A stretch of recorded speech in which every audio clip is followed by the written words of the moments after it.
what you might expect given what they said. The fraction that they are actually presenting is the stuff that robots got divided by stuff robots got plus what humans reported and we took down. And it's true that 97% or something of what they take down happens because of their robots. But that's not actually the question we want answered. The question we want answered is, did you take the hate speech down? And the number I've seen is like 3 to 5%, but I wouldn't be surprised if there was some variation within the documents.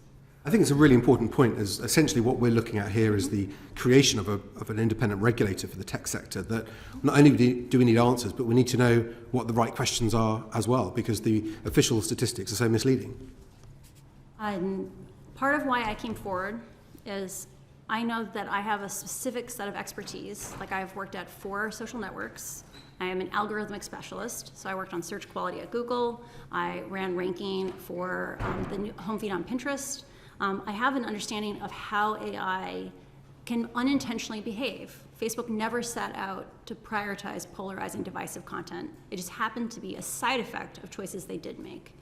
Part of why I came forward is that I am extremely, extremely worried about the condition of our societies, our condition of the global South, and the interaction of the choices Facebook has made and how it plays out more broadly.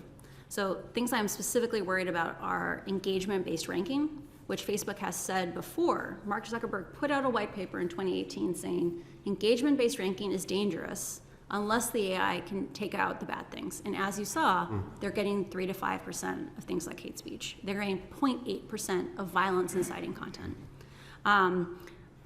Engagement-based ranking prioritizes that kind of extreme content.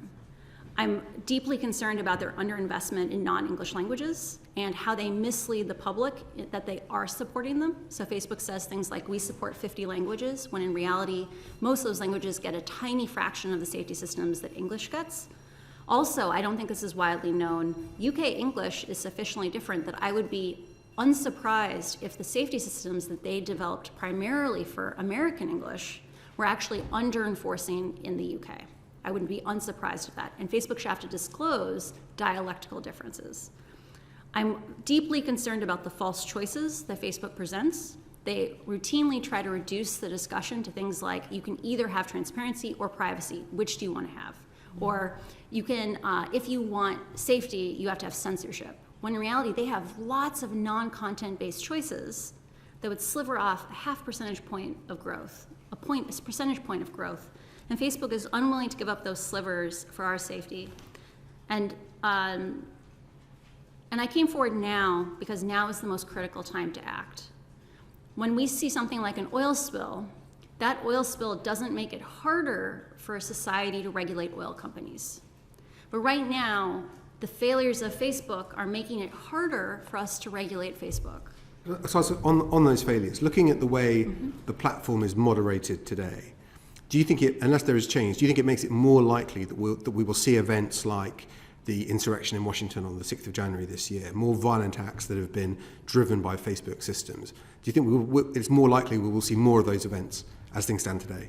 I have no doubt that the events we're seeing around the world, things like Myanmar and Ethiopia, those are the opening chapters, because engagement-based ranking does 2 things. One, it prioritizes and amplifies divisive, polarizing, extreme content, and 2, it concentrates it. And so if Facebook comes back and says, only a tiny sliver of content on our platform is hate, or only a tiny sliver is violence, 1, they can't detect it very well, so I don't know if I trust those numbers. But 2, it gets hyper-concentrated in 5% of the population. And you only need 3% of the population on the streets to have a revolution, and that's dangerous. I want to ask you a bit about that hyper-concentration, Sure. and particularly an area that you worked on in particular, and that's Facebook groups. I remember being told several years ago by a Facebook executive that the only way you could drive content through the platform is advertising. I think we see that is not true, and groups are increasingly used to shape that experience. We talk a lot about the impact of algorithmic-based recommendation tools like Newsfeed. To what extent do you think groups are shaping the experience for many people on Facebook? Groups play a huge and critical role in driving the experience on Facebook. When I worked on civic misinformation, this is based on recollection, I don't have a document, but I believe it was something like 60% of the content in the newsfeed was from groups. I think a thing that's important for this group to know is that Facebook has been trying to extend the number of sessions, like get you to consume longer sessions, more content. And the only way they can do that is by multiplying the content that already exists on the platform. And the way they do that is with things like groups and reshares. So if I put one post into a 500,000 person group, that can go out to 500,000 people. And when combined with engagement-based ranking, that group might produce 500, 1,000 pieces of content a day, but only 3 get delivered. And if your algorithm is biased towards extreme, polarizing, divisive content, it's like viral variants. Those giant groups are producing lots and lots of pieces of content, and only the ones most likely to spread are the ones that go out. It was reported, I think, last year by the Wall Street Journal that 60% of people that joined Facebook groups that shared extremist content and promoted extremist content did so at Facebook's active recommendation. So this is clearly something Facebook is researching. What action is Facebook taking about groups that share extremist content? I don't know the exact actions that have been taken in the last 6 months, year. Actions regarding extremist groups being recommended actively to users, promoted to users, is a thing that Facebook articulate, here's our 5-point plan. And here's the data that would allow you to hold us accountable. Because Facebook acting in a non-transparent, unaccountable way will just lead to more tragedies. Do you think that 5-point plan exists? I don't know if they have a 5-point plan. Or any plan? I don't know. I didn't work on that. Okay. But I mean, to what extent should we be considering groups, or should a regulator, UK regulator, be asking these questions about Facebook groups? I mean, from what you're saying, they are a significant driver of engagement, and if engagement is part of the problem, the way Facebook have designed it, then groups must be a big part of that too. Groups. Part of what is dangerous about groups is that we talk about sometimes this idea of is this an individual problem or is this a societal problem? One of the things that happens in aggregate is the algorithms take people who have very mainstream interests and they push them towards extreme interests. You can be someone center left and you'll get pushed to radical left. You can be center right, you'll get pushed to radical right. You can be looking for healthy recipes, you'll get pushed to anorexia content. There are examples in Facebook's research of all this. One of the things that happens with groups and with networks of groups is that people see echo chambers that create social norms. So if I'm in a group that has lots of COVID misinformation, and I see over and over again that if someone gives COVID vaccine, things they encourage people to get vaccinated, they get completely pounced upon. They get torn apart. I learn that certain ideas are acceptable and unacceptable. When that context is around hate, now you see a normalization of hate, a normalization of dehumanizing others, and that's what leads to violent incidents. I mean, many people would say that groups, particularly large groups, and some of these groups have hundreds of thousands of members in them. Millions. Yeah, millions. They should be much easier for the platform to moderate because people are gathering in a common place. I strongly recommend that above a certain size group, they should be required to provide their own moderators and moderate every post. This would naturally, in a content agnostic way, regulate the impact of those large groups. Because if that group is actually valuable enough, they will have no trouble recruiting volunteers. But if that group is just an amplification point, like we see foreign information operations using groups like this and virality hacking, that's the practice of borrowing viral content from other places to build a group. We see these places as being, if you want to launch an advertising campaign with misinformation in it, we at least have a credit card to track you back. If you want to start a group and invite 1,000 people every day, like the limit is I think 2,200 people you can invite every day. You can build out that group and your content will land in their newsfeed for a month. And if they engage with any of it, it'll be considered a follow. And so things like that make them very, very dangerous and they drive outsized impact on the platform. I mean, from what you say, if a bad actor or agency wanted to influence what a group of people on Yes. Facebook would see, you'd probably set up Facebook groups to do that more than you would Facebook pages and run advertising. And that is definitely a strategy that's currently used by information operations. Another one that's used, which I think is quite dangerous, is you can create a new account and within 5 minutes go post into a 1 million person group, right? There's no accountability, there's no trace, right? You can find a group to target any interest you want to. Very, very fine grained. Even if you removed micro-targeting from ads, people would micro-target via groups. And again, I mean, what do you think the company's strategy is for dealing with this? Because again, there were changes made to Facebook groups, I think in 2017, 2018, to create more of a community experience, I think Mark Zuckerberg said, which is good for engagement. But it would seem similar to changes to the way newsfeed works in terms of the content that it prefers and favours. These are reforms the company have put in place that have been good for engagement, but have been terrible for harm. I think there's we need to move away from having binary choices. There's a huge continuum of options that exist. Coming in and saying, hey, groups that are under 1,000 people are wonderful. They create community, they create solidarity, they help with people with connection. If you get above a certain size, maybe 10,000 people, like you need to start moderating that group, because that alone, that naturally rate limits it. And the thing that we need to think about is, where do we add selective friction to these systems so that they are safe in every language? You don't need the AIs to find the bad content. In your experience, is Facebook testing its systems all the time? Does Facebook experiment with the way its systems work around how you can increase engagement? And obviously, you know, in terms of content on the news feed, we know it experimented around the election time around the sort of news that should be favoured. So how does Facebook work in experimenting with its tools? Facebook is continuously running many experiments in parallel on little slices of the data that they have. I'm a strong proponent that Facebook should have to publish a feed of all the experiments they're running. They don't have to tell us what the experiment is, just an ID. And even just seeing the results data would allow us to establish patterns of behavior. Because the real thing we're seeing here is Facebook accepting little tiny additions of harm, like when they weigh off how much harm is worth how much growth for us. Right now, we can't benchmark and say, oh, you're running all these experiments, are you acting in the public good? But if we had that data, we could see patterns of behavior and see whether or not trends are occurring. You worked in the civic integrity team at Facebook. So if you saw something that was concerning you, who would you report to? This is a huge weak spot. If I drove a bus in the United States, there would be a phone number in my break room that I could call that would say, did you see something that endangered public safety? Call this number. Someone will take you seriously and listen to you in, like, the Department of Transportation. When I worked on counter-espionage, I saw things where I was concerned about national security, and I had no idea how to escalate those because I didn't have faith in my chain of command at that point. Like, they had dissolved civic integrity. I didn't see that they would take that seriously, and we were told just to accept under-resourcing. But, I mean, in theory, you would report to your line manager, and would it be then up to them whether they chose to escalate that? And I flagged repeatedly when I worked on civic integrity that I felt that critical teams were understaffed, and I was told at Facebook we accomplish unimaginable things with far fewer resources than anyone would think possible. There is a culture that lionizes kind of a startup ethic that is, in my opinion, irresponsible, right? The idea that, you know, the person who can figure out how to move the metric by cutting the most corners is good. And the reality is, it doesn't matter if Facebook is spending $14 billion on safety a year. If they should be spending $25 billion or $35 billion, that's the real question.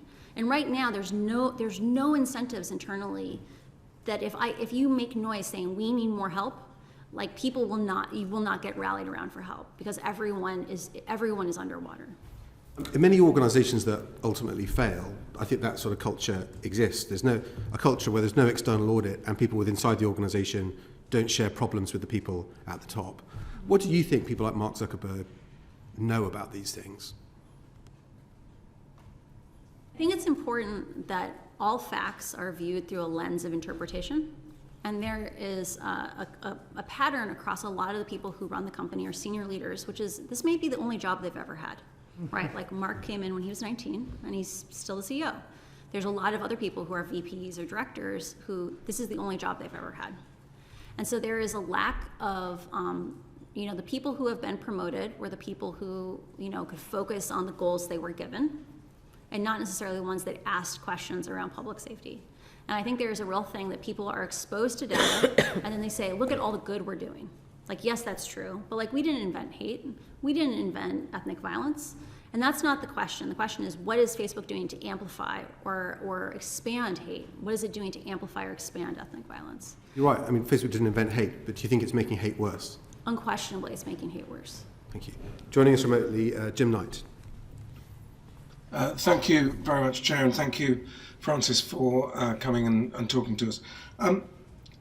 First of all, just on some of that last fascinating discussion that you were having, you talked about if you were calling out for help, you wouldn't necessarily get the resource. Would the same be true if you were working in PR or legal within Facebook? I have never worked in PR or communications, so I'm not sure. I do know that there is. I was shocked to hear recently that Facebook wants to double down on the metaverse, and that they're going to hire 10,000 engineers in Europe to work on the metaverse. Because I was like, wow, do you know what we could have done with safety if we'd had 10,000 more engineers? It would have been amazing. I think there is a view inside the company that safety is a cost center. It's not a growth center, which I think is very short term in thinking. Because Facebook's own research has shown that when people have worse integrity experiences on the site, they are less likely to retain. I think regulation could actually be good for Facebook's long-term success, because it would force Facebook back into a place where it was more pleasant to be on Facebook, and that could be good for the long-term growth of the company. Thank you. And then let me go back also to the discussion about Facebook groups, by which we're essentially talking about private groups, clearly. If you were asked to be the regulator of a platform like Facebook, how do you get the transparency about what's going on in private groups, given that they're private? I think there's a real bar. Like, we need to have a conversation as society around how many people, after a certain number of people have seen something, is it truly private, right? Is that number 10,000? Is it 25,000? Is it really private at that point? Because I think there's an argument that Facebook will make, which is that, there might be a sensitive group, which someone might post into, and we wouldn't want to share that even if 25,000 people saw it, which I think is actually more dangerous. Right, that if people are lulled into a sense of safety, that no one's going to see their hate speech, or no one's going to see maybe a more sensitive thing, like maybe they haven't come out yet, right? That is dangerous because those spaces are not safe, right? When 100,000 people see something, you don't know who saw it and what they might do. So I'm a big proponent of both Google and Twitter are radically more transparent than Facebook, right? People every day download the search results on Google and analyze them. And people publish papers. And because Google knows this happens, they staff software engineers who work on search quality to write blog posts. Twitter knows that 10% of all the public tweets end up going out on their fire hose. And people analyze those and do things like find information operation networks. And because Twitter knows someone is watching, they behave better. I think in the case of Facebook, and even with private groups, there should be some bar above which we say, enough people have seen this, it's not private. And we should have a fire hose just like Twitter, because if we want to catch national security threats like information operations, we need to have not just the people at Facebook looking at it, we need to have 10,000 researchers looking at it. And I think in addition to that, we'd have accountability on things like algorithmic bias, or understanding whether or not our children are safe. That's really helpful. And just on Twitter and algorithmic bias, they published a report on Friday suggesting there was an algorithmic bias politically. Do you think that is unique to Twitter, or would you say that would also be the case in Facebook? Is that something implicit in the way that these algorithms and these platforms with all of their algorithms are designed to optimize clicks, and therefore there's something about certain types of political content that makes it more extreme, that is endemic to all of these social media companies? I am not aware of any research that demonstrates a political bias on Facebook. I am familiar with lots of research that says the way engagement-based ranking was designed, so Facebook calls it meaningful social interactions, though meaningful could have been hate speech or bullying up until November 2020, and it would still be considered meaningful. So let's call it social interaction ranking. I've seen lots of research that says that kind of ranking, engagement-based ranking, prioritizes polarizing, extreme, divisive content. It doesn't matter if you're on the left or on the right, it pushes you to the extremes, and it fans hate, right? Anger and hate is the easiest way to grow on Facebook. There's something called virality hacking, where you figure out all the tricks on how to optimize Facebook. And good actors, good publishers, are already publishing all the content they can do. But bad actors have an incentive to play the algorithm, and they figure out all the ways to optimize Facebook. And so the current system is biased towards bad actors and biased towards people who push people to the extremes. Thank you. And then currently we have a draft bill which is focusing on individual harm rather than societal harm. Given the work that you've done around democracy as part of your work at Facebook, do you think that it is a mistake to omit societal harm? I think it is a grave danger to democracy and societies around the world to omit societal harm. To give like a core part of why I came forward was I looked at the consequences of choices Facebook was making, and I looked at things like the global south. And I believe situations like Ethiopia are just part of the opening chapters of a novel that is going to be horrific to read, right? We have to care about societal harm, not just for the global south, but our own societies. Because like I said before, when an oil spill happens, it doesn't make it harder for us to regulate oil companies. But right now, Facebook is closing the door on us being able to act. Like, we have a slight window of time to regain people control over AI. We have to take advantage of this moment. And my final question, and thank you, is undoubtedly, just because you're a digital company, you'll have looked at user journeys and analysed in a lot of detail the data around how different user journeys work. Is there any relationship between paid for advertising and then moving into some of these dangerous private groups, possibly then being moved into messaging services, into encrypted messaging? Are there user journeys like that we should also be concerned about, particularly given that paid for advertising is currently excluded from this bill? I am extremely concerned about paid for advertising being excluded because engagement-based ranking impacts ads as much as it impacts organic content. I'll give you an example. Ads are priced partially based on the likelihood that people like them, reshare them, do other things to interact with them, click through on a link. An ad that gets more engagement is a cheaper ad. We have seen that over and over again in Facebook's research, it is easier to provoke people to anger than to empathy or compassion. And so we are literally subsidizing hate on these platforms. It is cheaper substantially to run an angry, hateful, divisive ad than it is to run a compassionate, empathetic ad.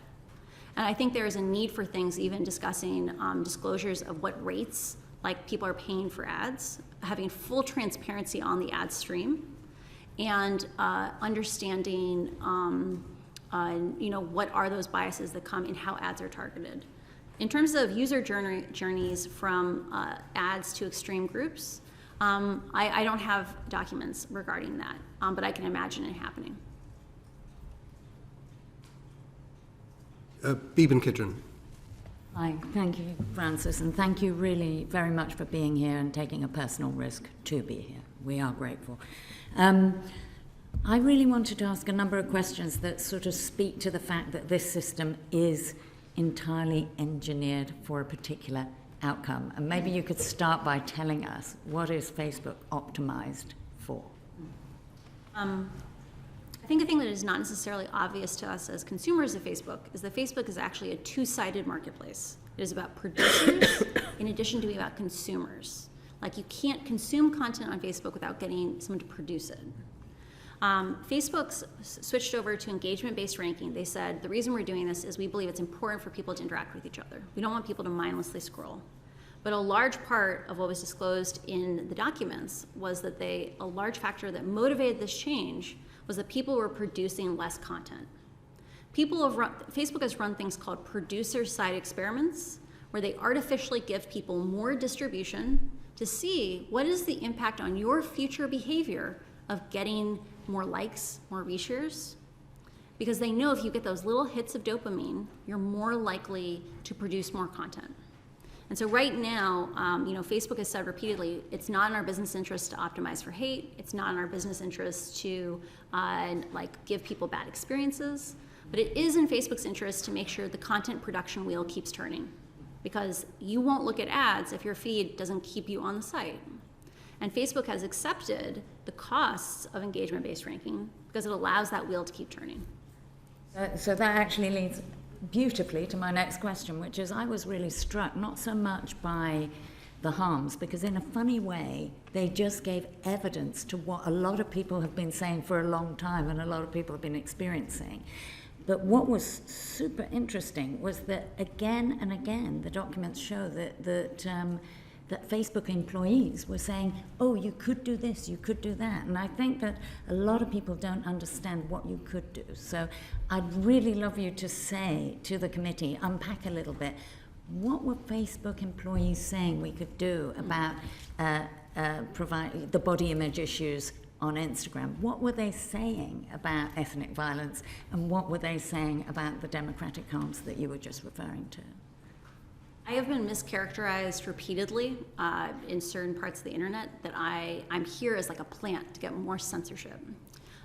One of the things that I saw over and over again in the docs was that there are lots and lots of solutions that don't involve picking good and bad ideas. They're about designing the platform for safety, slowing the platform down, and that when you give people more content from their family and friends, you get for free less hateful, divisive content. You get less misinformation.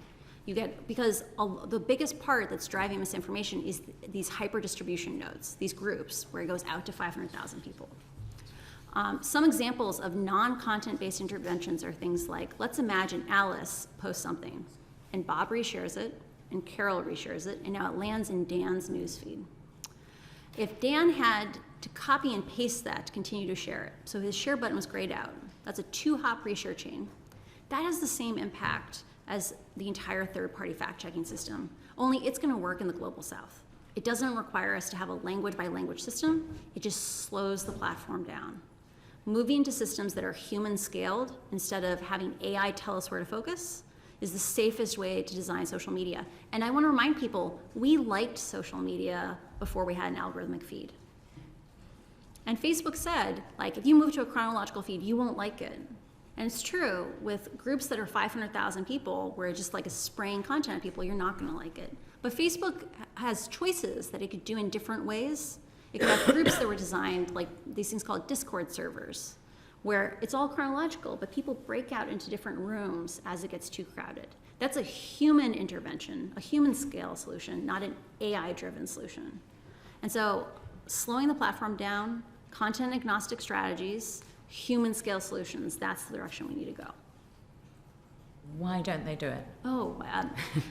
So each one of these interventions, so in the case of reshares, there are some countries in the world where 35% of all the content in the newsfeed is a reshare. And the reason why Facebook doesn't, crack down on reshares or do friction on them at least, is because they don't want to lose that growth. They don't want 1% shorter sessions, because that's also 1% less revenue. And so Facebook has been unwilling to accept even little slivers of profit being sacrificed for safety. And that's not acceptable. And I wanted to ask you in particular about what a break glass measure is, if you would tell us. Facebook's current security strategy, safety strategy, is that it knows engagement-based ranking is dangerous, but the AI is going to pick out the bad things. But sometimes the heat in a country gets hotter and hotter and hotter. It might be a place like Myanmar that didn't have any misinformation classifiers, or like labeling systems, no hate speech labeling classifying systems, because their language wasn't spoken by enough people. They allow the temperature in these countries to get hotter and hotter and hotter. And when the pot starts boiling over, they're like, oh no, we need to break the glass. We need to slow the platform down.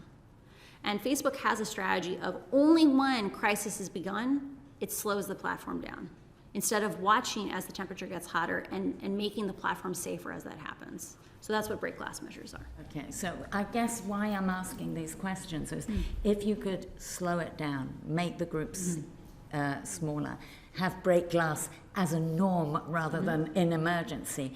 These are all really safety by design strategies. Yeah. These are all just saying, make your product fit for purpose.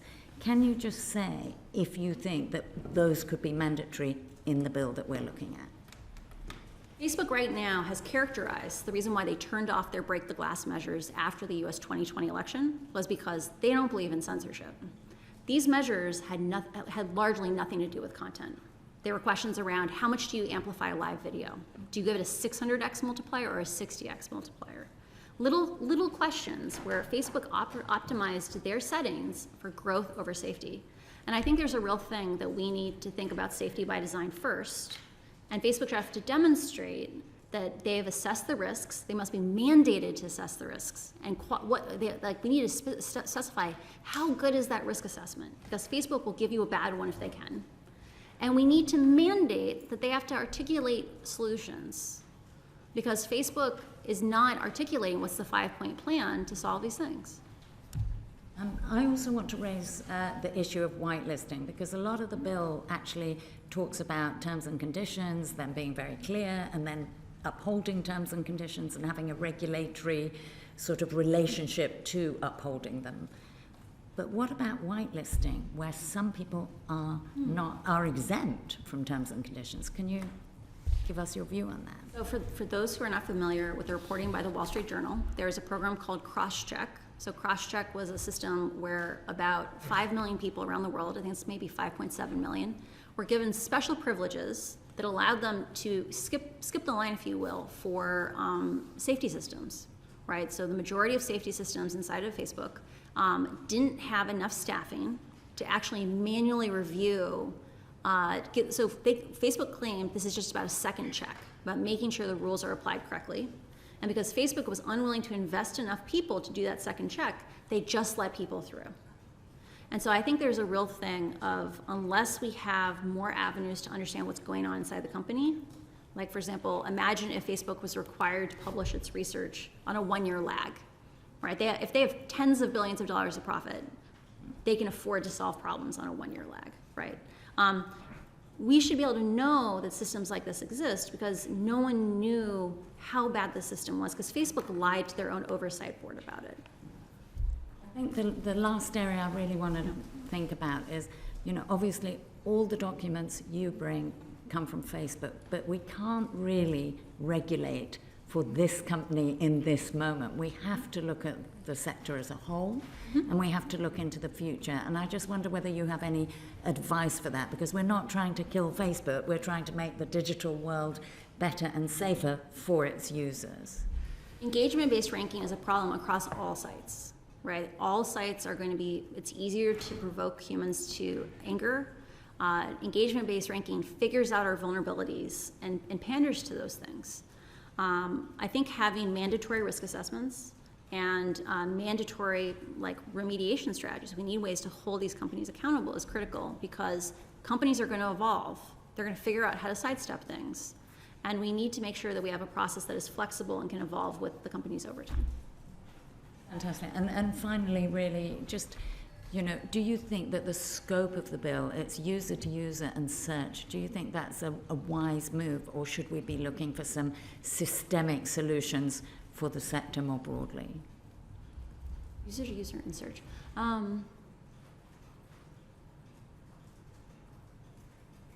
That's a great question. I think any platform that has a reach of more than a couple million people, the public has a right to understand how that is impacting society, because we're entering an age where technology is accelerating faster and faster, right? Democratic processes take time if they're done well. And we need to be able to think about how will we know when the next danger is looming. Because, for example, in my case, because Facebook is a public company, I could file with the SEC for whistleblower protections. If I had worked at TikTok, which is growing very, very fast, that's a private company, and I wouldn't have had any avenue to be a whistleblower.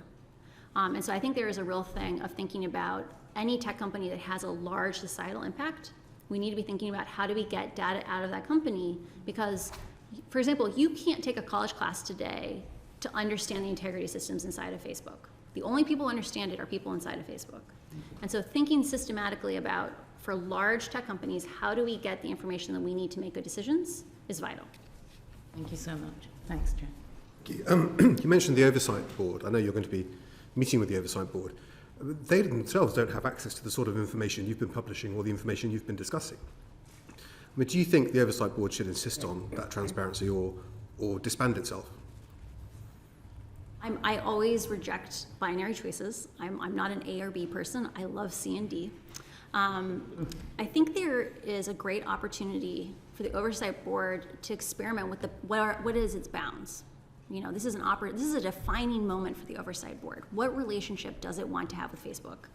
And I think I hope the Oversight Board takes this moment to step up and demand a relationship that has more transparency. Because they should ask the question, why was Facebook able to lie to them in this way? What enabled that? Because if Facebook can come in there and just actively mislead the Oversight Board, which is what they did, I don't know what the purpose of the oversight board is. More of a hindsight board than an oversight Yeah. board, isn't it? Yeah. Tim Clement-Jones. Francis, hello. You've been very eloquent about the impact of the algorithm. You talked about ranking, pushing extreme content, the amplification of that sort of content, an addiction driver, I think you've used the phrase. And this follows on really from talking about the oversight board or a regulator over here, or indeed trying to construct a safety by design regime. What do we need to know about the algorithm, and how do we get that, basically? Should it be about the output of an algorithm, or should we be actually inspecting the entrails for a code? When we talk about transparency, it's very easy just to say, oh, we need to be much more transparent about the operation of these algorithms. But what does that really mean? I think it's always important to think about Facebook as a concert of algorithms. There are many different algorithmic systems, and they work in different ways. Some are amplification systems, some are down-regulation systems. And understanding how all those parts work and how they work together is important. So I'll give you an example. Facebook has said engagement-based ranking is dangerous unless you have this AI that's going to pick out the extreme content. Facebook has never published which languages are supported and which integrity systems are supported in those languages. Because of this, they are actively misleading the speakers of most large languages in the world by saying, we support 50 languages, but most of those countries have a fraction of the safety systems that English have. When we say, how does the algorithm work, we need to be thinking about what is the experience of the algorithm for lots of individual populations. Because the experience of Facebook's newsfeed algorithm in a place that doesn't have integrity systems on is very different than, say, the experience in Menlo Park. And so I think some of the things that need to happen are, there are ways of doing privacy-sensitive disclosures of, we call it segmentation. So imagine if you divided the United States up into 600 communities based on what pages and groups people interact with, their interests.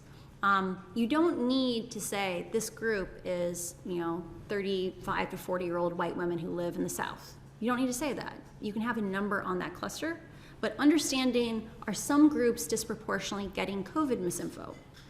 Right now, 4% of those segments are getting 80% of all the misinfo. We didn't know that until my disclosure. For hate speech, it's the same way. For violence incitement, it's the same way. And so when we say, do we understand the algorithm, we should really be asking, do we understand the experiences of the algorithm? And that if Facebook gives you aggregate data, it will likely hide how dangerous the systems are. Because the experience of the 95th percentile for every single integrity harm is radically different, or the 99th percentile is even more radically different than the median experience. And I want to be really clear, the people who go and commit acts of violence, those are people who get hyper exposed to this dangerous content. And so we need to be able to break out by those extreme experiences. That's really interesting. I mean, do you think that that is practical for Facebook to produce? Would they need to have further research, or have they got ready access to that kind of information? You could produce that information today, right? So the segmentation systems exist. That was one of the projects that I founded when I was at Facebook. That segmentation has been used since for different problem areas like COVID misinformation. And they already produce many of these integrity statistics. So part of what's extremely important about Facebook should have to publish which integrity systems exist and in which languages is right now, let's imagine we are looking at self-harm content for teenagers.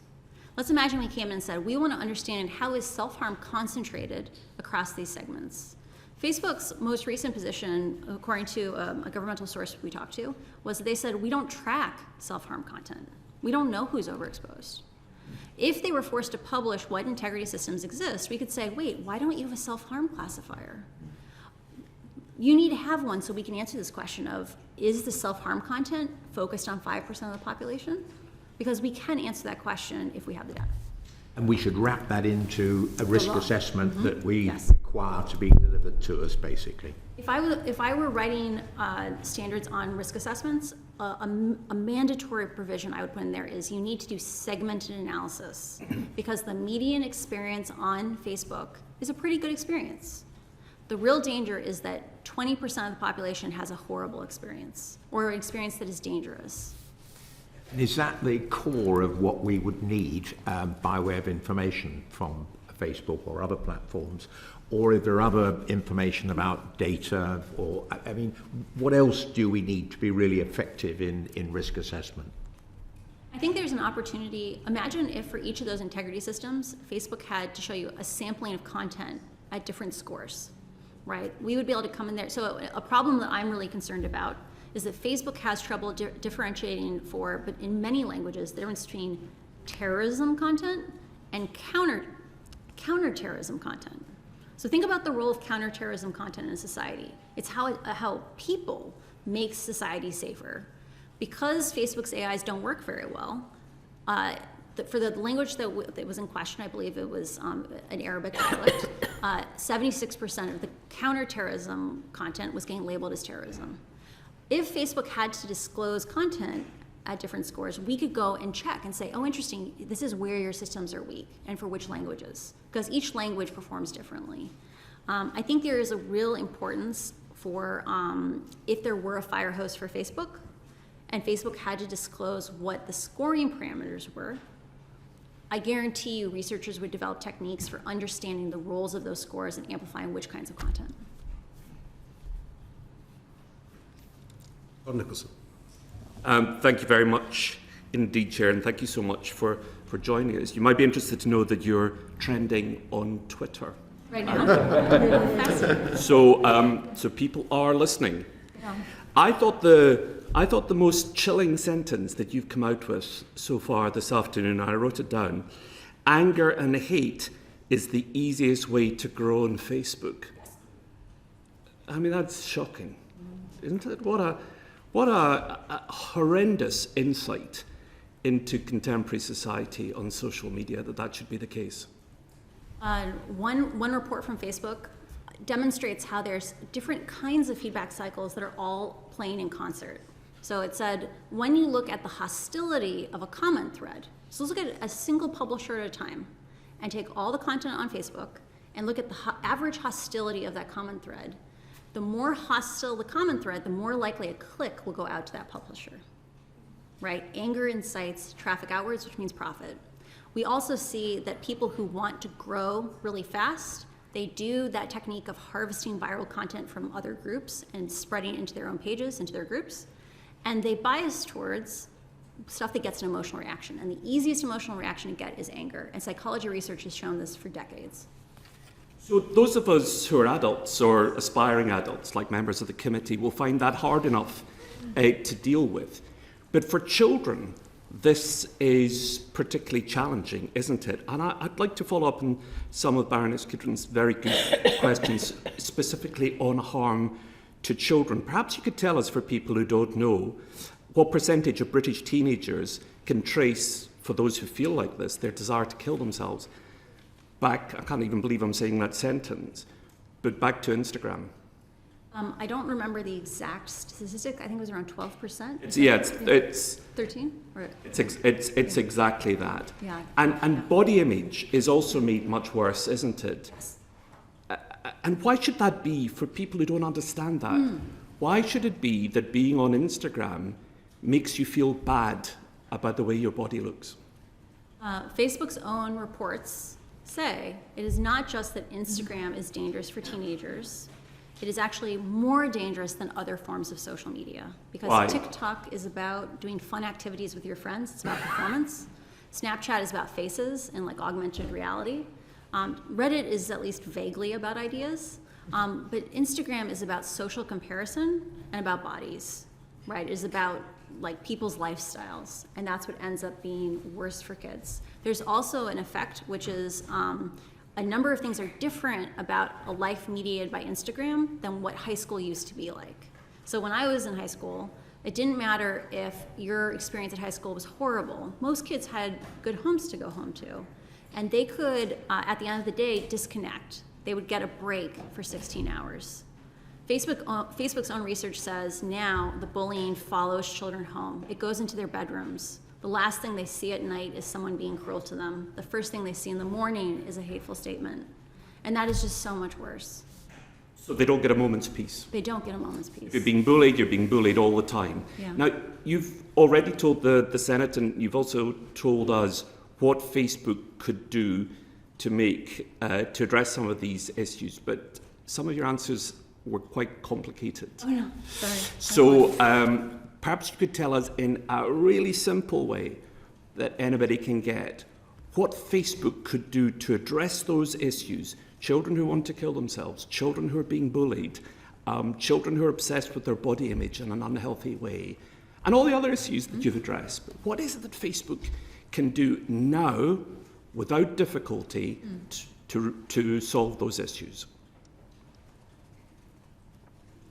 There are a number of factors that interplay that drive those issues. On a most basic level, children don't have as good self-regulation as adults do. That's why they're not allowed to buy cigarettes. When kids describe their usage of Instagram, Facebook's own research describes it as an addict's narrative. As an addict's narrative. The kids say, this makes me unhappy. I feel like I don't have the ability to control my usage of it. And I feel that if I left, I'd be ostracized. I am deeply worried that it may not be possible to make Instagram safe for a 14-year-old, and I sincerely doubt it's possible to make it safe for a 10-year-old. So they shouldn't be on it? I would be surprised. I would love to see a proposal from an established independent agency that had a picture of what a safe version of Instagram for a 14-year-old looks But like. you don't think such a thing exists? I am not aware of something that And I does would feel Facebook care whether or not Instagram is safe for a 10-year-old? What I find very deeply misleading about Facebook's statements regarding children is they say things like, we need Instagram kids because kids are going to lie about their age, and so we might as well have a safe thing for them. Facebook should have to publish what they do to detect 13-year-olds on the platform, because I guarantee you what they're doing today is not enough. And Facebook's own research does something where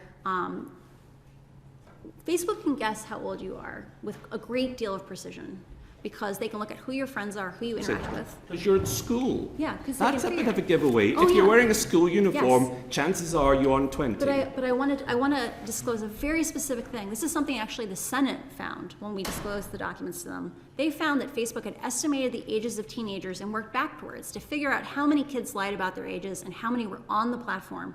And they found for some cohorts, 10 to 15% of 10-year-olds were on the platform. Facebook should have to publish those stats every year so we can grade how good were they at keeping kids off the platform. Right. So Facebook can solve this if it wants to do so.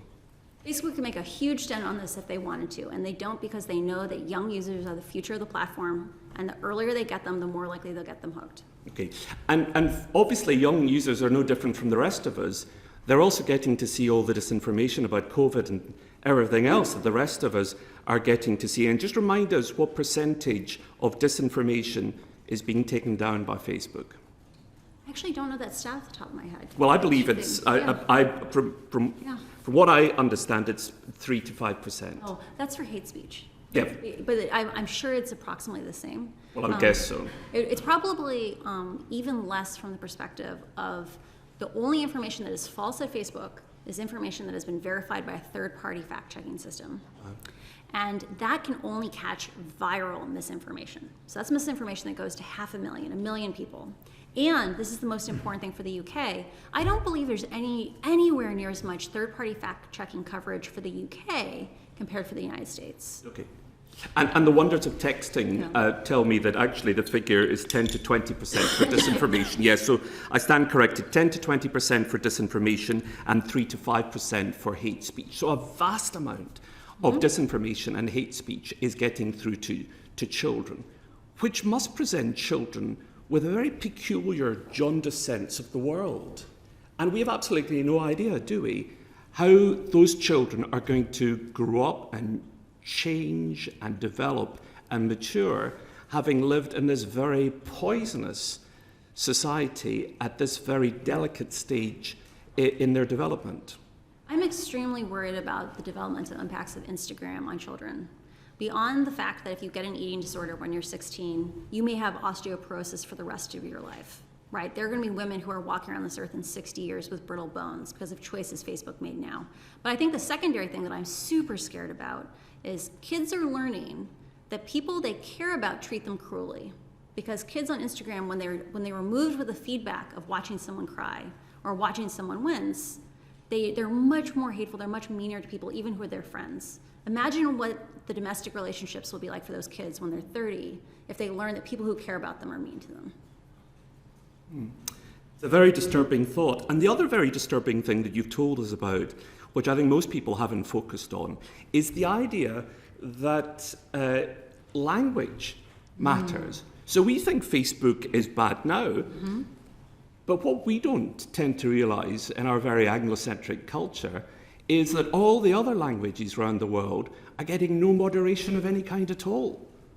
I think the thing that should scare you even more living in the UK is the UK is a diverse society.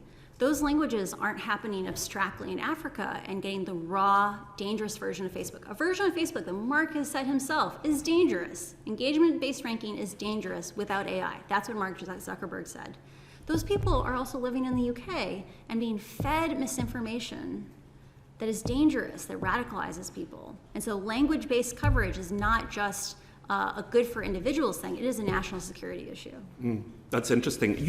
On the social front, you pointed out that there might be differences between the United Kingdom and the United States, which it's not picking up, and I've said this to the committee before, but I've got personal experience of this in Twitter, where I'm a gay man, I was called a greasy bender on Twitter, and I reported it to Twitter, and Twitter wrote back and told me that there was nothing wrong with being called a greasy bender. And then I wrote back giving the exact chapter and verse from their community standards, which showed it was unacceptable, and somebody wrote back to me, presumably from California, telling me that it was absolutely acceptable. Now, to be generous, it may just be that they didn't know what a bender was, because it's not in use in the United States. But honestly, I think I'd have Googled if I'd been them, just to find out why this MP was being so persistent about this particular word. In a nutshell, what do you want us to do in this case? What's the most useful thing in addressing the concerns that you've raised here? I think forcing Facebook, so I want to be clear, bad actors have already tested Facebook. They've gone and tried to hit the rate limits. They've tried experiments with content. They know Facebook's limitations. The only one who doesn't know Facebook's limitation are good actors. Facebook needs to disclose what its integrity systems are and which languages they work in, and the performance per language or per dialect. Because I guarantee you the safety systems that are designed for English probably don't work as well on UK English versus American English. All of this makes Facebook sound relatively benign, doesn't it? As if it's just not doing quite what it should be doing. But what your evidence has shown to us is that Facebook is failing to prevent harm to children. It's failing to prevent the spread of disinformation. It's failing to present hate speak. It does have the power to deal with these issues. It's just choosing not to, which makes me wonder whether Facebook is just fundamentally evil. Is Facebook evil? I cannot see into the hearts of men. And I think there is a real thing of people, good people, and Facebook is overwhelmingly full of conscientious, kind, empathetic people. You have to leave. Good people who are embedded in systems with bad incentives are led to bad actions. And there is a real pattern of people who are willing to look the other way are promoted more than people who raise alarms. We know where that leads in history, don't we? So could we compromise that it's not evil? Maybe that's an overly moralistic word. But the way that some of the outcomes of Facebook's behaviour is evil. I think it's negligent. Malevolent? Malevolent implies intent, and I cannot see into the hearts of men. But I do believe there is a pattern of inadequacy, that Facebook is unwilling to acknowledge its own power It believes in a world of flatness, which hides the difference. Like, children are not adults, right? They believe in flatness, and they won't accept the consequences of their actions. And so I think that is negligence, and it is ignorance. But I can't see into their hearts, and so I don't want to consider it malevolent. Well, I respect your desire, obviously, to answer the question in your own way, but given the evidence that you've given us, I think a reasonable person running Facebook, seeing the consequences of the company's behaviour, would, I imagine, have to conclude that what they were doing, the way their company was performing, and the outcomes were malevolent, and would want to do something about it. I would certainly hope so. Back to you, Chair. Thank you very much. Just on that point about... Do you mind if I rested my voice for 5 minutes? Just, could we take a break for a second? Or we... Oh, sorry, I don't know how long we're going to go, so if we go for 2.5 hours, I'll never mind. Ask your question. Okay, thank you. We'll do it after. Just on that point about intent, I mean, someone may not have intended to do a bad thing, but if their actions are causing that, and they're told about it, and they don't change their strategy, then what do you say about them then? I am a big proponent of we need to look at systems and how systems perform, and this idea that, and actually this is a huge problem inside of Facebook. Facebook has this philosophy that they can, if they establish the right metrics, they can allow people free reign, right? They, like I said, they're intoxicated by flatness. They have the largest open floor plan office in the world. It's 1/4 of a mile long in one room, right? They believe in flatness. They believe that if you pick a metric, you can let people do whatever they want to move that metric. And that's all you have to do. If you had better metrics, you could do better actions. But that ignores that if you learn data that metric is leading to harm, which is what meaningful social interactions did, that the metric can get embedded, because now there are thousands of people who are all trying to move a metric, and people get scared to change a metric and make people not get their bonuses. And so I think there is a real thing of there is no will at the top. Mark Zuckerberg has unilateral control over 3 billion people, right? There's no will at the top to make sure these systems are run in an adequately safe way. And I think until we bring in a counterweight, things will be operated for the shareholders' interest and not for the public interest. Thank you. Joining us remotely, Dean Russell. Thank you, Chair, and thank you again for joining us today. It's incredibly important, and your testimony has been heard loud and clear. The points I want to just pick up on was about addiction. If Facebook were optimizing algorithms in the same way, or viewed to be doing it in the same way as a drug company was trying to improve addiction of their product, it would probably be viewed very differently. And I just wondered if you could explore a bit further this role of addiction, and whether actually Facebook is doing something that we perhaps have never seen in history before, which is creating an addictive product that perhaps isn't consumed, but actually through taking the drug, as it were, but is consumed via a screen. Inside of Facebook, there are many euphemisms that are meant to hide the emotional impact of things. So, for example, the ethnic violence team is called the social cohesion team, because ethnic violence is what happens when social cohesion breaks down. For addiction, the metaphor is problematic use. People are not addicted, they have problematic use. The reality is that using large-scale studies, so these are 100,000 people, Facebook has found that problematic use is much worse in young people than people who are older. So the bar for problematic use is that you have to be self-aware enough and honest enough with yourself to admit that you don't have control over your usage, and that it is harming your physical health, your school, or your employment. And for 14-year-olds, it peaks. Their first year, they haven't gotten quite enough problematic use yet, but by the time they get to be 14, between 5.8% and 8% of kids say they have problematic use. And that's a huge problem. If that many 14-year-olds are that self-aware and that honest, the real number is probably 15, 20%. I am deeply concerned about Facebook's role in hurting the most vulnerable among us.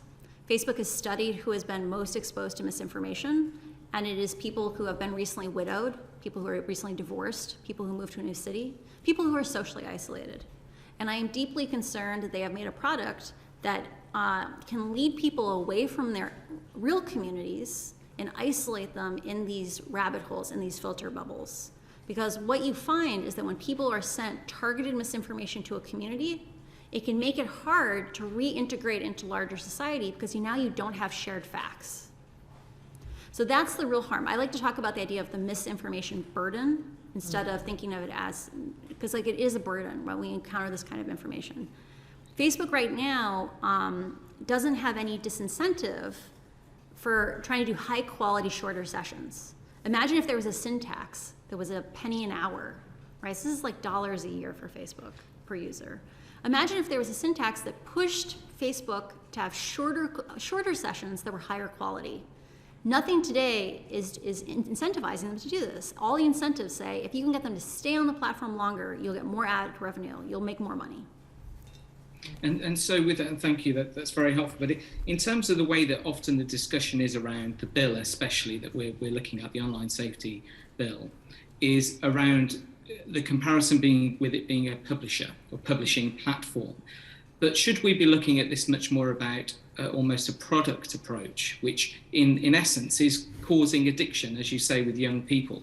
And as you mentioned earlier about the impact on, trying to get a greater high almost through the dopamine in their brain. So we've heard previous testimony from experts highlighting that actually children's brains seem to be changing because they're using Facebook and other platforms to a large extent over many, many hours. And if they were being given a white powder and they were having the same symptoms, the same outputs, we'd be very quick to clamp down on that. But because it's via a screen and we call it Facebook and we think everyone's using it nicely, that doesn't happen. So I'd just be interested in your view on the impact on children, whether Facebook have actually been looking at that, but also whether we should be doing this almost with regards to Facebook being a product rather than a platform. I find it really telling that if you go to Silicon Valley and you look at the most elite private schools, they often have zero social media policies, that they try to establish cultures where like you don't use phones and you don't connect with each other on social media. The fact that that is a trend in the most elite private schools in Silicon Valley, I think should be a warning to us all. It is super scary to me that we are not taking like a safety first perspective with regard to children, right? Like safety by design is so essential with kids because the burden that we've set up till now is the idea that the public has to prove to Facebook that Facebook is dangerous. Facebook has never had to prove that their product is safe for children, right? And we need to flip that script. Like with pharmaceuticals, a long time ago we said it's not the obligation of the public to say this medicine is dangerous, it's the obligation of the producer to say this medicine is safe. We've done this over and over again, and this is the right moment to act. This is the moment to change that relationship with the public. And if I may, just on that point, sorry, my screen seems to be switching off. My apologies. With regards to that point of addiction, have there been any studies from your awareness within Facebook and within the documents you've seen where they have actually looked at how they can increase addiction via the algorithms? I have not seen any documents that are as explicit as saying Facebook is trying to make addiction worse, but I have seen documents where on one side someone's saying the number of sessions per day that someone has, like the number of times they visit Facebook, is indicative of their risk of exhibiting problematic use. But on the other side, they're clearly not talking to each other. Someone says, interesting, an indicator that people will still be on the platform in 3 months is if they have more sessions every day. We should figure out how to drive more sessions.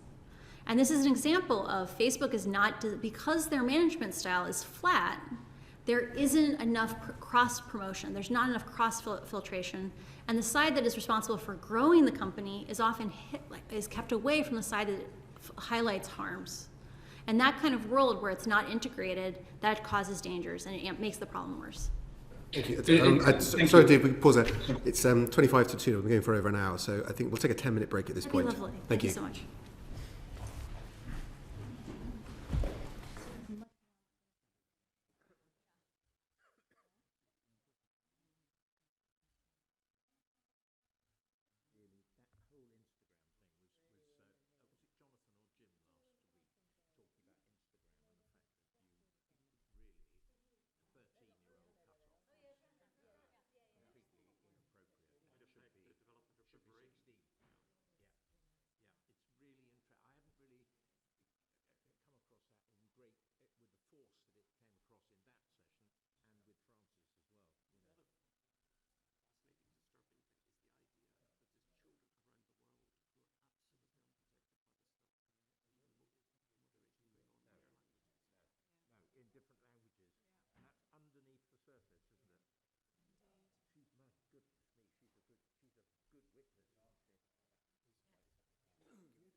Much appreciated. Yeah.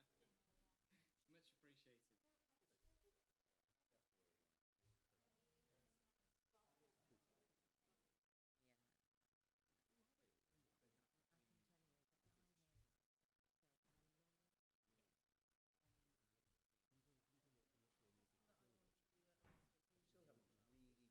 to grips with the legal behind it. I mean, in terms of the right way of making sure the bill gets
Warm. So. We've tried, it's unusually warm in this room, so we've tried to open the windows a bit more and turn the heating down. No, it's all good. I'm excited to be here.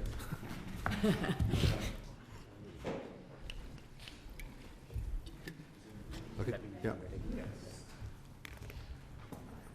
We on? Right, thank you. The evidence session will now resume, and I'd like to ask Dean Russell to continue with his questions. Thank you, Chair, and thank you again for your responses earlier. The question I just want to build upon, I've got a few more questions, but hopefully won't take too long. One just continues on the addictivity, if there's such a word, for Facebook and similar platforms. You mentioned before that you hadn't seen any specific research in that area, but I just wondered if there's any awareness within Facebook of the actual effect of long use of Facebook and similar platforms on children's brains as they're developing.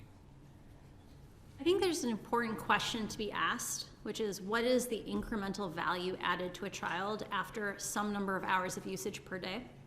I'm not a child psychologist, I'm not a neurologist, I can't advise on what that time limit should be, but I think we should we should weigh a trade-off, which is, I think it's possible to say that there is value that is given from Instagram, but I think there's a real question of, is the first hour, how valuable is the second hour after the first hour? How valuable is the third hour after the second hour?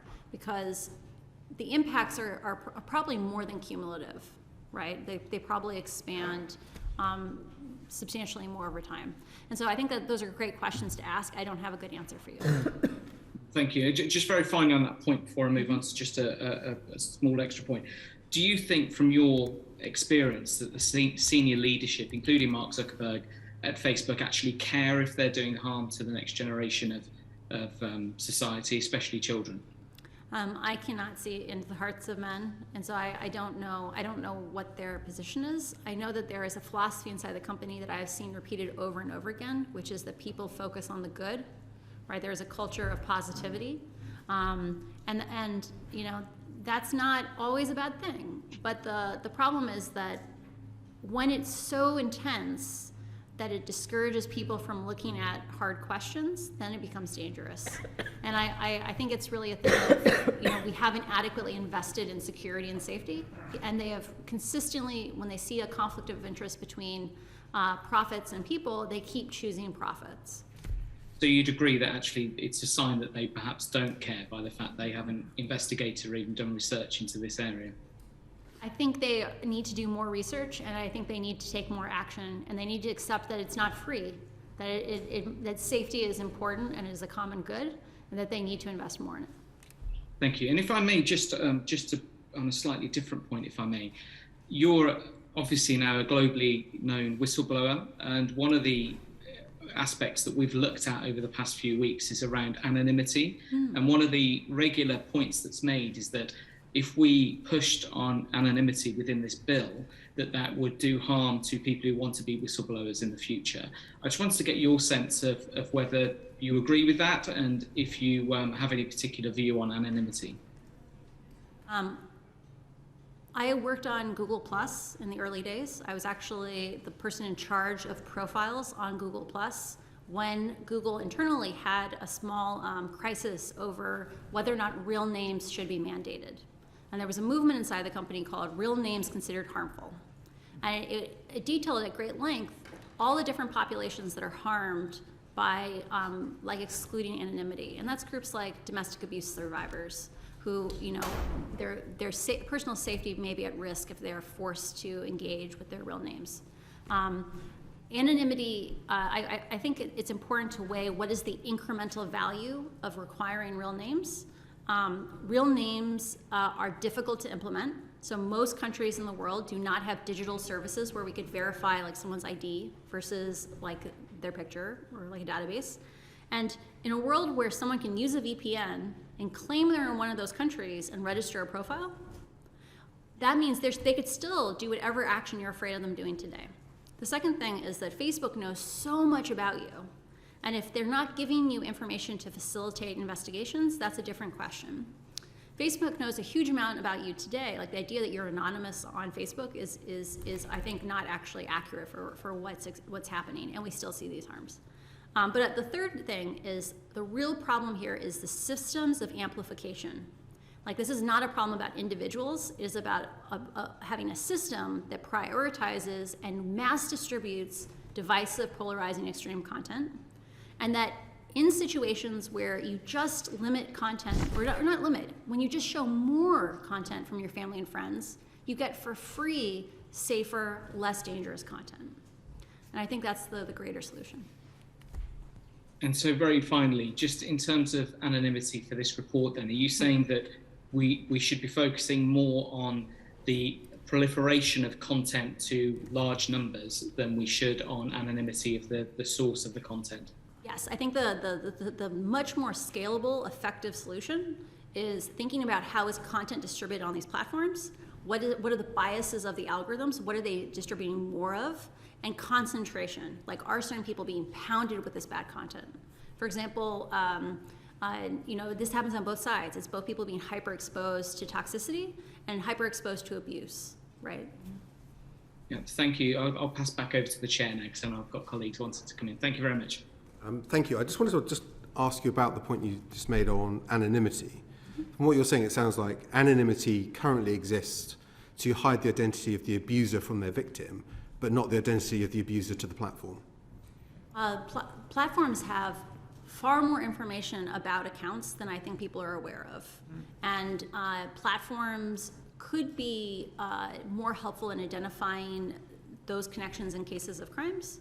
And so I think it's a question of Facebook's willingness to act to protect people, more so than a question of are those people anonymous on Facebook. The reason I think it's a particularly pertinent point here, we're having this debate on anonymity, is that one of the concerns is that if you say, well, the platform should always know who the account user is, so if there was a request from law enforcement that they could comply with it. And some people say, well, if we do that, there's a danger of their systems being hacked or that information being got out in another way. But from what you're saying is practically, the company already has that data and information anyway. It knows so much about each one of its users, regardless of the settings for an account. And obviously in Facebook, you have to have your own name for the account anyway, in theory. I think what you're saying is in practical terms, anonymity doesn't really exist because the companies know so much about you. You could imagine designing Facebook in a way where as you use the platform more, you got more reach, right? Like the idea that reach is earned, it is not a right. In that world, as you interact with the platform more, the platform will learn more and more about you.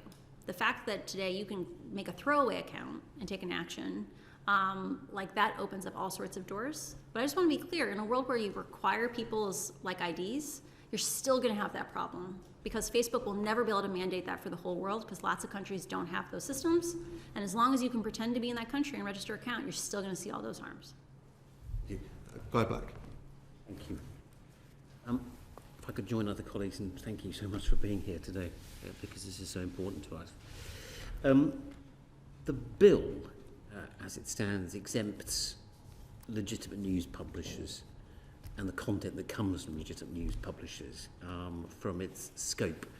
But there is no obligation on Facebook and indeed the other platforms to carry that journalism.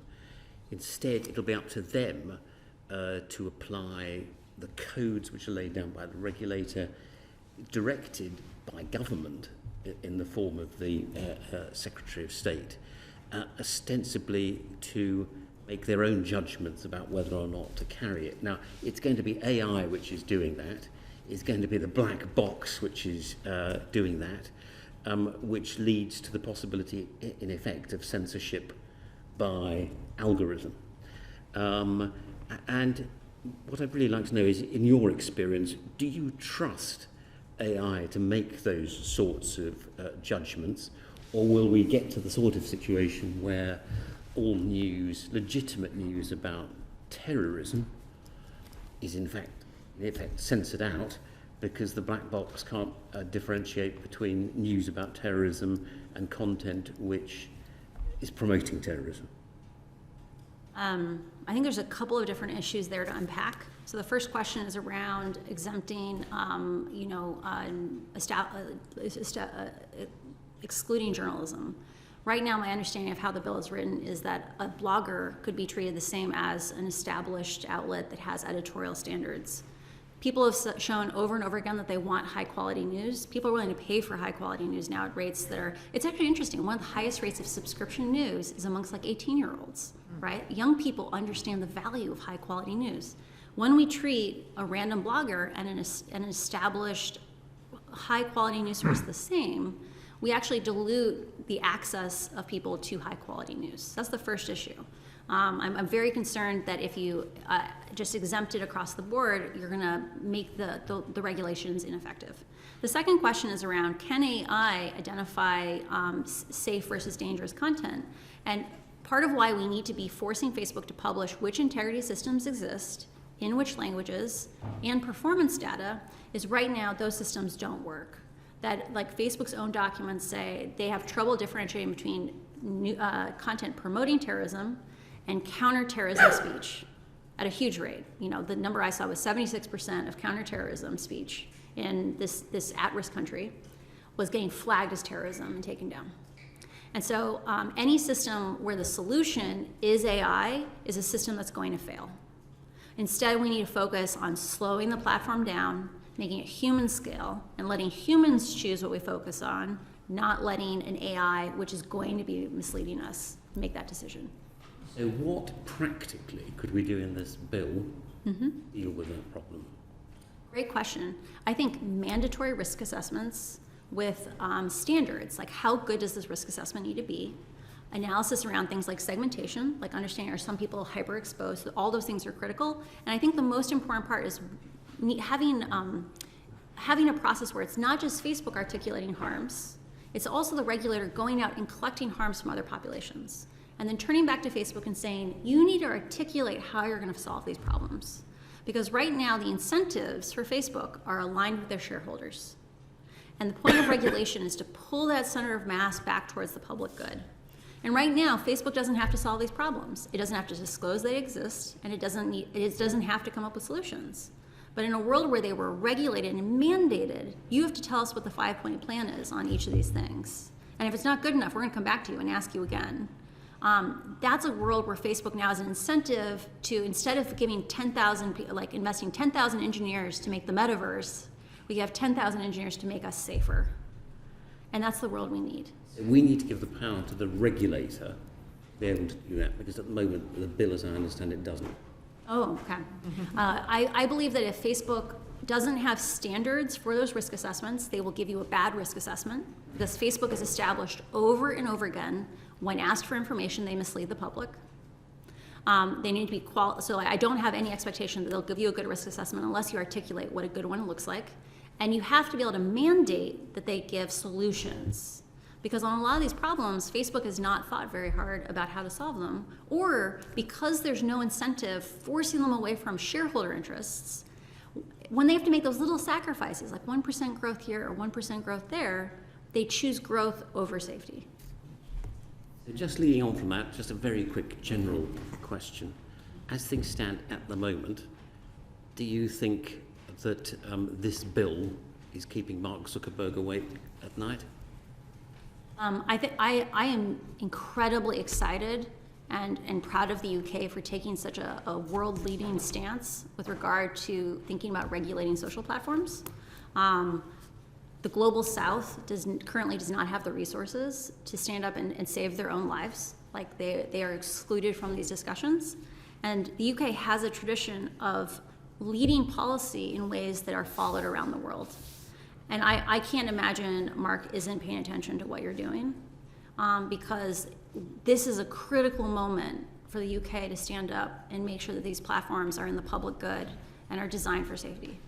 You probably need to do a little more in this bill to make sure that that's the case, is what I have faith in you guys. Thank you very much. You presented a very compelling argument there on the way regulation should work. Do you not think it's, let's say, disingenuous of companies like Facebook to say we welcome regulation, we actually actively want parliaments around the world to regulate? Nick Clegg was critical of Congress for not regulating, and yet the company does none of the things that you said it should do and doesn't share any of that information with the oversight board it, in theory, created to have oversight of what it does. I think it's important to understand that companies work within the incentives and the context they're given. I think today Facebook is scared that if they freely disclosed information, i.e. it wasn't requested by a regulator, then they might get a shareholder lawsuit, right? I think they're really scared about doing the right thing because, like, if they slow down in the United States, because they're a private company, they have a fiduciary duty to maximize shareholder value. Yeah. And so when they're given these little choices between 5% more misinformation or 10% more misinformation and 1% of sessions, they choose sessions and growth over and over again. And I think there's actually an opportunity, I think, to make the lives of Facebook employees better, like rank and file employees better, by giving appropriate goalposts for like what is a safe place. Because right now, I think there's a lot of people inside the company that are uncomfortable about the decisions that they are being forced to make within the incentives that exist, and that creating different incentives through regulation gives more freedom to be able to do things that might be aligned with their hearts. I mean, going back to the oversight board, they don't have access to data. I mean, so much of your argument is about data drives engagement, drives revenue, and that's what the business is all about. And yet the oversight board can't see that. I mean, even when they ask for it, they're told they can't have it. And to me, that doesn't look like a company that wants to be regulated. Again, I think it's one of these things where Facebook, I think, like I said before, I can't see into men's hearts. I can't see on motivations. I think, but knowing what I know, I'm an odd nerd in that I have an MBA. Given what the laws are in the United States, they have to act in the shareholders' interest, or they have to be able to justify doing something else. And I think here, a lot of the long-term benefits are harder to prove. Right? Like, I think if you make Facebook safer and more pleasant, it'll be a more profitable company 10 years from now, because the toxic version of Facebook is slowly losing users. But at the same time, the actions in the short term are easy to prove. And I think they worry that if they do the right thing, they might get a shareholder lawsuit. I just don't know. Susan Webb. Thank you, Chair, and thank you, Francis, so much for being here. It's truly appreciated, and everything you've done to get yourself here as well, so over the last year. Look, what will it take for Mark Zuckerberg and the Facebook executives to actually be accountable?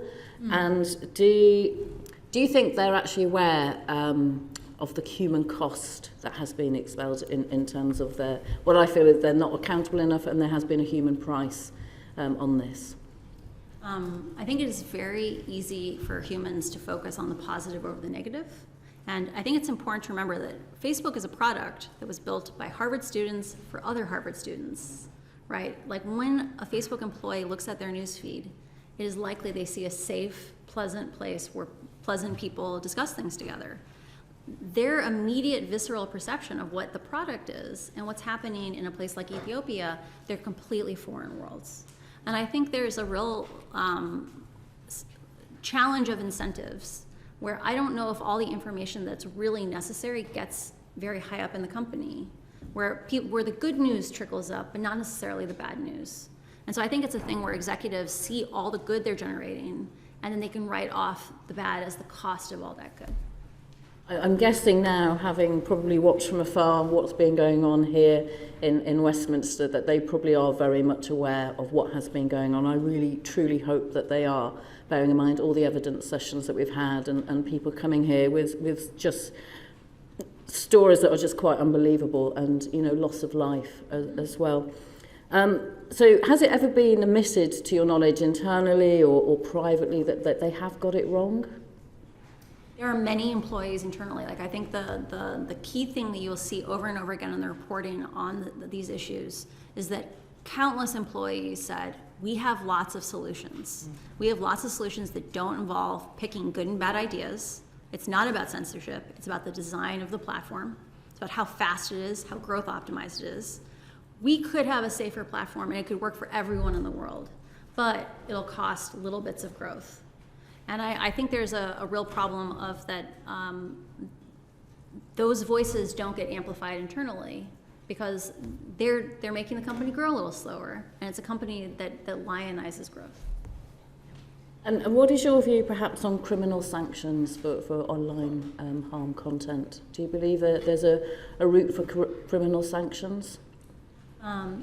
My philosophy on criminal sanctions for executives is that they act like gasoline on a law. Right, so like if whatever the terms are, the conditions of a law, if you have really strong confidence that you've picked the right thing, they will amplify those consequences. But the same can be true of if there are flaws in the law. And so it's hard for me to articulate with where the law stands today whether or not I would support criminal sanctions. But I think that it is a real thing that it makes executives take consequences more seriously. And so, you know, it depends on where the law ends in the end. Okay, thank you. Just quick one now. You mentioned earlier that it's easier to promote hate and anger, and I know you touched on this earlier and had that conversation. Quick question. Is the promotion of hate and anger, is it by accident or is it by design? Facebook has repeatedly said, we have not set out to design a system that promotes anger, divisive, hateful content. They said, we never did that. We never set out to do that. But there's a huge difference between what you set out to do, which was prioritize content based on its likelihood to elicit engagement, and the consequences of that. And so I don't think they set out to accomplish these things, but they have been negligent in not responding to the data as it is produced. And there is a large number of data scientists internally who've been raising these issues for years. And the solutions that Facebook has implemented, which is in countries where it has civic classifiers, which is not very many countries in the world, very many languages in the world, they are removing some of the most dangerous terms from engagement-based ranking. But that ignores the fact that the most vulnerable, fragile places in the world are linguistically diverse. Like Ethiopia has 100 million people and they speak 6 languages. Facebook only supports two, and it's only a few integrity systems. And so there's this real thing of, you know, if we believe in linguistic diversity, the current design of the platform is dangerous. Just one quick one, sorry, Chair. Online harm has been out there for some time. We're all aware of it. It's very much in the public domain, as I touched on briefly before. Why aren't the tech companies doing anything about it? Why don't they just get on? Why are they having to wait for this bill to come through to make the most obvious changes to what is basically proliferating online harm and creating, as I say, there's human loss to this. Why aren't they doing something now about it? I think as we look at the harms of Facebook, we need to think about these things as system problems. Like the idea that these systems are designed products, these are intentional choices, and that it is often difficult to see the forest for the trees. That Facebook is a system of incentives. It's full of good, kind, conscientious people who are working with bad incentives. And there is a lack of incentives inside the company to raise issues about flaws in the system, and there's lots of rewards for amplifying and making things grow more. And so I think there is a big challenge of Facebook's management philosophy is that they can just pick good metrics and then let people run free. And so they have found themselves in a trap where in a world like that, how do you propose changing the metric, right? It's very, very hard because 1,000 people might have directed their labor for 6 months trying to move that metric, and changing the metric will disrupt all of that work. And so I don't think any of it was intentional. I don't think they set out to go down this path, but they're kind of trapped in it. And that's why we need regulation, mandatory actions to help pull them away from that spiral that they're caught in. Thank you. Thank you. Debbie Abrahams. Thank you. And again, I reiterate all my colleagues' thanks to you for coming over and giving evidence to us. I just wanted to ask you in relation to an interview you gave recently. You said Facebook consistently resolved conflicts in favour of its own profits. I wondered if you have speckled the testimony that you've given so far with these, but I wonder if you could pick 2 or 3 that you think are really highlight this point. I think overall, their strategy of engagement-based ranking is safe once you have AI. I think that is like the flagship one of showing how Facebook has non-content-based tools they could use to keep the platform safe. But each one of those, so for example, limiting reshare chains. So I said like 2 hops. You know, that's going to carve off maybe 1% of growth, right? Requiring someone to click on a link before you reshare it. This is something Twitter's done. Twitter accepted the cost of that change, but Facebook wasn't willing to. Lots of things around language coverage, right? Facebook could be doing much, much more rigorous safety systems for the languages that they support, and they could be doing a better job of saying, we've already identified what we believe are the most at-risk countries in the world, but we're not giving them equal treatment. We're not giving them even, we're not even out of the risk zone with them. And I think that pattern of behavior of being unwilling to invest in safety is the problem. Okay. So, looking specifically at the events in Washington on the 6th of January, and there's been a lot of talk about Facebook's involvement in that. I think it's all, in the moment it's being, that evidence is being looked at in terms of depositions. So, would that be an example? Would somebody have highlighted this as a particular concern, taken it to the executives? And I'm absolutely horrified about what you say about the lack of risk assessment and risk management in the organisation. I think it's a gross dereliction of responsibility. But would that have been one example of where Facebook was aware of the potential harm that this could create, that was created, and that they chose not to do anything about it? What is particularly problematic to me is that Facebook looked at its own product before the US 2020 election and identified a large number of settings. So these are things as subtle as like, should we amplify live videos 600 times or 60 times, right? Because they want live video on the top of your feed. They came in and said, that setting is great for promoting live video, for making that product grow, having impact with that product. But it is dangerous because, like it was used on January 6th, it was used actually for coordinating the rioters, right? Facebook looked at those risks along those, maybe 20 interventions and said, we need to have these in place for the election. Facebook has said the reason they turned them off was they don't, censorship is a delicate issue. And I find this is so misleading. Most of those interventions have nothing to do with content. They have questions like, for example, promoting live video 600 times versus 60 times. Have you censored someone? I don't think so. But so Facebook has characterized, they turned those off because they don't believe in censorship. On the day of January 6th, most of those interventions were still off at 5 p.m. Eastern time, right? And that's shocking because they could have turned them on 7 days before. Yeah. And so either they're not paying enough attention for the amount of power they have, or they are not responsive when they see those things. I don't know what the root cause of that is, but all I know is that's an unacceptable way to treat a system that is as powerful and as delicate as this. Your colleague, former colleague Sophie Zhang was giving evidence to the committee last week, and she made the point that we have freedom of expression, freedom of information, we don't have freedom of amplification. Is that something you'd agree with? In terms of the censorship? The current philosophy inside of the company is almost like they refuse to acknowledge the power that they have, like the idea that the choices they're making, they justify them based on growth, right? And if they came in and said, we need to do safety first, we need to do safety by design, I think they would choose different parameters in terms of optimizing how does amplification work. Because I want to remind people, we liked the version of Facebook that didn't have algorithmic amplification. Like we saw our friends, we saw our families. It was more human scale.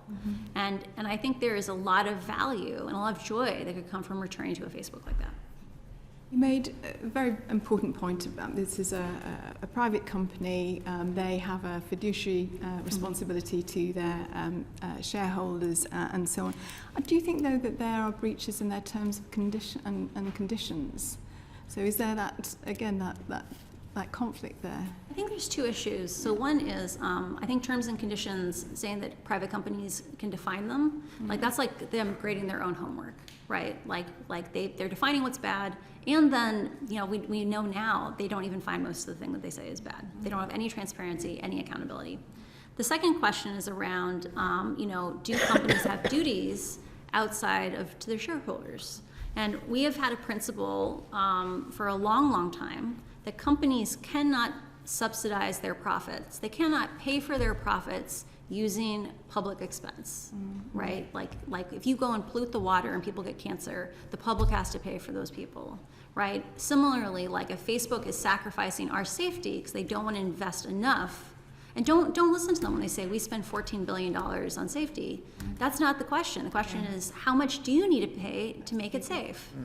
Do you think then one of the things that the bill, or the committee rather, has been looking at is in terms of a duty of care? Is that something that we should be considering very carefully to mandate? I think a duty of care is really important, right? That we have let Facebook act freely for too long, and they've demonstrated that, I like to say there's multiple criteria necessary for Facebook to act completely independently. The first is when they see conflicts of interest between themselves and the public good, they resolve them aligned with the public good. And the second is they can't lie to the public. Facebook, in both cases, has violated those criteria and has demonstrated they need oversight. Thank you so much. My final question is, do you think the regulator is going to be up to the job? I think I am not a lawmaker, and so I don't know a ton about the design of regulatory bodies. But I do think that things like having mandatory risk assessments with a certain level of quality is a flexible enough technique that as long as Facebook is required to articulate solutions, that might be a good enough dynamic, where as long as there's also community input into that risk assessment, that might actually be a system that could be sustainable over time. Because the reality is Facebook's going to keep trying to run around the edges. And so we need to have something that can continue over time, not just play whack-a-mole on specific pieces of content or on specific incidences. Thanks so much, Francis. Thank you. Joining us remotely, Darren Jones. Thank you, Chair. And just following on from the discussion, I have a question about how some of the provisions in this bill might be operationalised in the day-to-day at Facebook. Firstly, there's a distinction in the bill between illegal content, such as terrorism, and legal but harmful. And the question about how you define what is harmful is based on the idea that a company like Facebook would reasonably foresee that something was causing harm. And we've seen through some of the leaks over the last few weeks that Facebook undertakes research internally, but maybe doesn't publish that or share the information with external researchers. If Facebook just stopped researching potential harms and claimed they had no reasonable foresight of new harms, would they just be able to get around the risk assessment, in your view? I'm extremely worried about Facebook ceasing to do important research. And it is a great illustration of how dangerous it is to have a company as powerful as Facebook, where the only one who gets to ask questions of Facebook is Facebook. We probably need something like a postdoc program where public interest people are embedded in the company for a couple of years, and they can ask questions. They can work on real problems. They can learn about these systems, and then go out and seed academia and train the next generation of integrity workers. I think there are big questions around, legal but harmful content is dangerous, right? For example, COVID misinformation. That actually leads to people losing their lives. There's large social, societal, harmful consequences of this. I'm also concerned that if you don't cover legal but harmful content, you will have a much, much smaller impact of this bill. And especially on impacts to children, for example, a lot of the content that we're talking about here would be legal but harmful content. Thank you. And I know that in your answers today, you've said that there's not enough internal work to understand harms and that data should be shared with external academics and the regulators. And I agree with you on those points. My second question is, say the company found some new type of harmful content, a new trend or some type of content that was leading to physical or mental harm to individuals. We've talked today about how complex the Facebook world is, whether it's about content promotion or groups or messaging. How would you go about auditing and assessing how this harm is being shared within the Facebook environment? It sounds like a very big job to me. How would you actually go about doing it? So one of the reasons why I'm such a big advocate of having a fire hose, so that's picking some standard where you're if more than X thousands of people see this content, it's not really private, is that you can include metadata about each piece of content. For example, did it come via a group? What group? Where on average in someone's feed did this content show up? And which groups are most exposed to it? Imagine if we could tell, Facebook is actually distributing a lot of self-harm content to children, right? There's various metadata we could be releasing. And I think there is a really interesting opportunity that once more data is accessible outside of the company, I think a cottage industry will spring up amongst academics, amongst independent researchers. Like if I had access to this data, I would start a YouTube channel and I would just teach people about it, right? I can tell jokes for 15 minutes. But I think there's opportunities where we will develop the muscle of oversight, but we will only develop the muscle of oversight if we have at least a peephole to look into Facebook. So if Facebook were to say to us, for example, well, if there's a unique and new type of harm that's been created, a new trend that's been appearing in private groups and has maybe been shared a little bit, because of the amount of content on the platform, it's really difficult for us to find it and assess that properly. You're saying that that's not true and they have the capabilities to do that. So, as I said earlier, I think it's really important for Facebook to have to publish which integrity systems exist, right? Like what content can they find?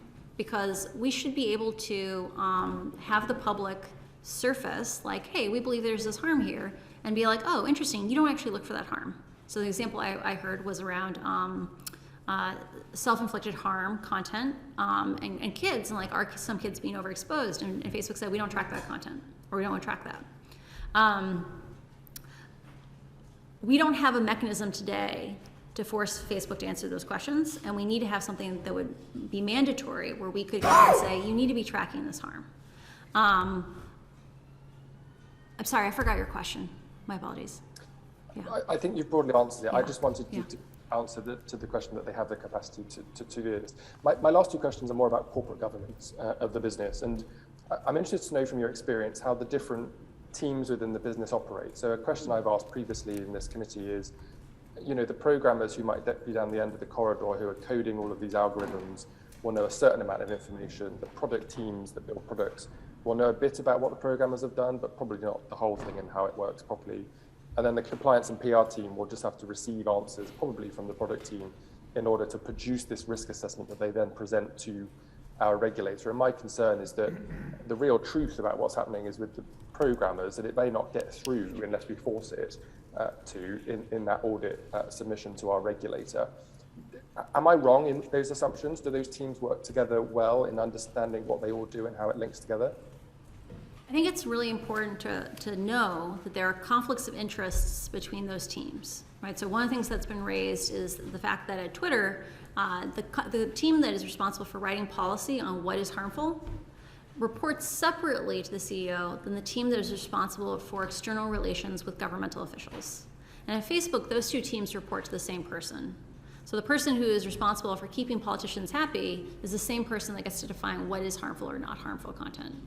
I think there is a real problem around the left hand doesn't speak to the right hand at Facebook, right? It's like the example I gave earlier of, on one hand, someone on integrity is saying problematic use, addiction, is like one of the signs of it is you come back a lot of times a day.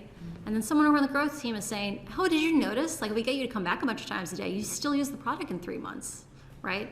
It's just like there's a world that's too flat where no one is really responsible. Like Antonia Fraser said in her Senate testimony, like when she was pressed on Instagram Kids and various decisions, she couldn't articulate who was responsible. And that is a real challenge at Facebook, that there is not any system of responsibility or governance. And so you end up in situations like that, where you have one team, you know, not probably unknowingly pushing behaviors that cause more addiction. So it may be that we need to look at forcing a type of risk committee, like an audit committee in a business, where the relevant people are coming together to at least... It might be good to include in the risk assessments saying, what are your organizational risk assessments, not just your product risk assessments, because the organizational choices of Facebook are introducing systemic risk. And my very last question is, this is a piece of law here in the UK, has some international reach, but it's obviously UK law. We've heard evidence before that employees of different technology companies here in London will want to be helpful and give certain answers, but actually the decisions are really made in California. Do you think there's a risk that the way in which power is structured in California means that the UK-based team trying to comply with the law here may not be able to do what they need to do? Facebook today is full of kind, conscientious people who work within a system of incentives that unfortunately leads to bad results, results that are harmful to society. There's definitely a center of mass that exists in Menlo Park. There's definitely a greater priority on moving growth metrics than safety metrics. And you may have safety teams located in London or elsewhere in the world who their actions will be greatly hindered or even rolled back on behalf of growth. A real problem, again, we were talking about this idea of the right hand and the left hand. There are reports inside of Facebook that talk about the idea that an integrity team might spend months pushing out a fix that lowers misinformation 10%. But because the AI is so poorly understood, people will add in little factors that will basically recreate whatever the term was that was fixed and reintroduce those harms, right? And so it over and over, if the incentives are bad, you will get bad behavior. Understood. Thank you. Those are my questions, Chair. Thanks. Thank you. Will Stevenson. Thank you very much, and add my thanks to everybody else for the incredible picture you've painted. I mean, I think we've mentioned that we recognise the problem you face by doing what you've done, but it is fantastic to be able to get a real sense of what's happening inside the company. And I just wanted to pick up on what was being said just a few minutes ago. It's almost like 1984, some of your descriptions, and when you talked about the names given to the or parts of the organisation that are actually supposed to be doing the opposite of what the name seems to imply, that raises an issue. I just wanted to ask about the culture. You ended up by saying there were lots of people in Facebook who got what you're saying, but you also said that the promotion structure possibly pointed in a different direction, and therefore these people didn't necessarily get up to the positions of power that you might expect. Now, organisations have a culture of their own, so in a sense my question is really about culture. Do you think that there is a possibility that with a regulatory structure of the type we're talking about being seen as the way forward in the way the world deals with these huge companies that we've never had to deal with before, there are sufficient people of good heart and good sense in the company to rescue it? Or do you feel that somehow the duality that you were talking about, the left hand and the right hand, has got so bad that it will never ever recover itself, and it has to be done by an external agency? It's a very complicated question, but it comes back to culture, really. Do you think there's a way in which it might happen? I think unless the incentives change, the incentives under which Facebook until the incentives that Facebook operates under changes, we will not see changes from Facebook. And so I think it's this question of Facebook is full of kind, conscientious, good people, but the systems reward growth. And the Wall Street Journal has reported on how people have advanced inside the company, and disproportionately the people who are the managers and leaders of the integrity teams, these safety teams, come originally from the growth orgs. Like the path to management in integrity and safety is via growth. And that seems deeply problematic. So it's a bit doomed.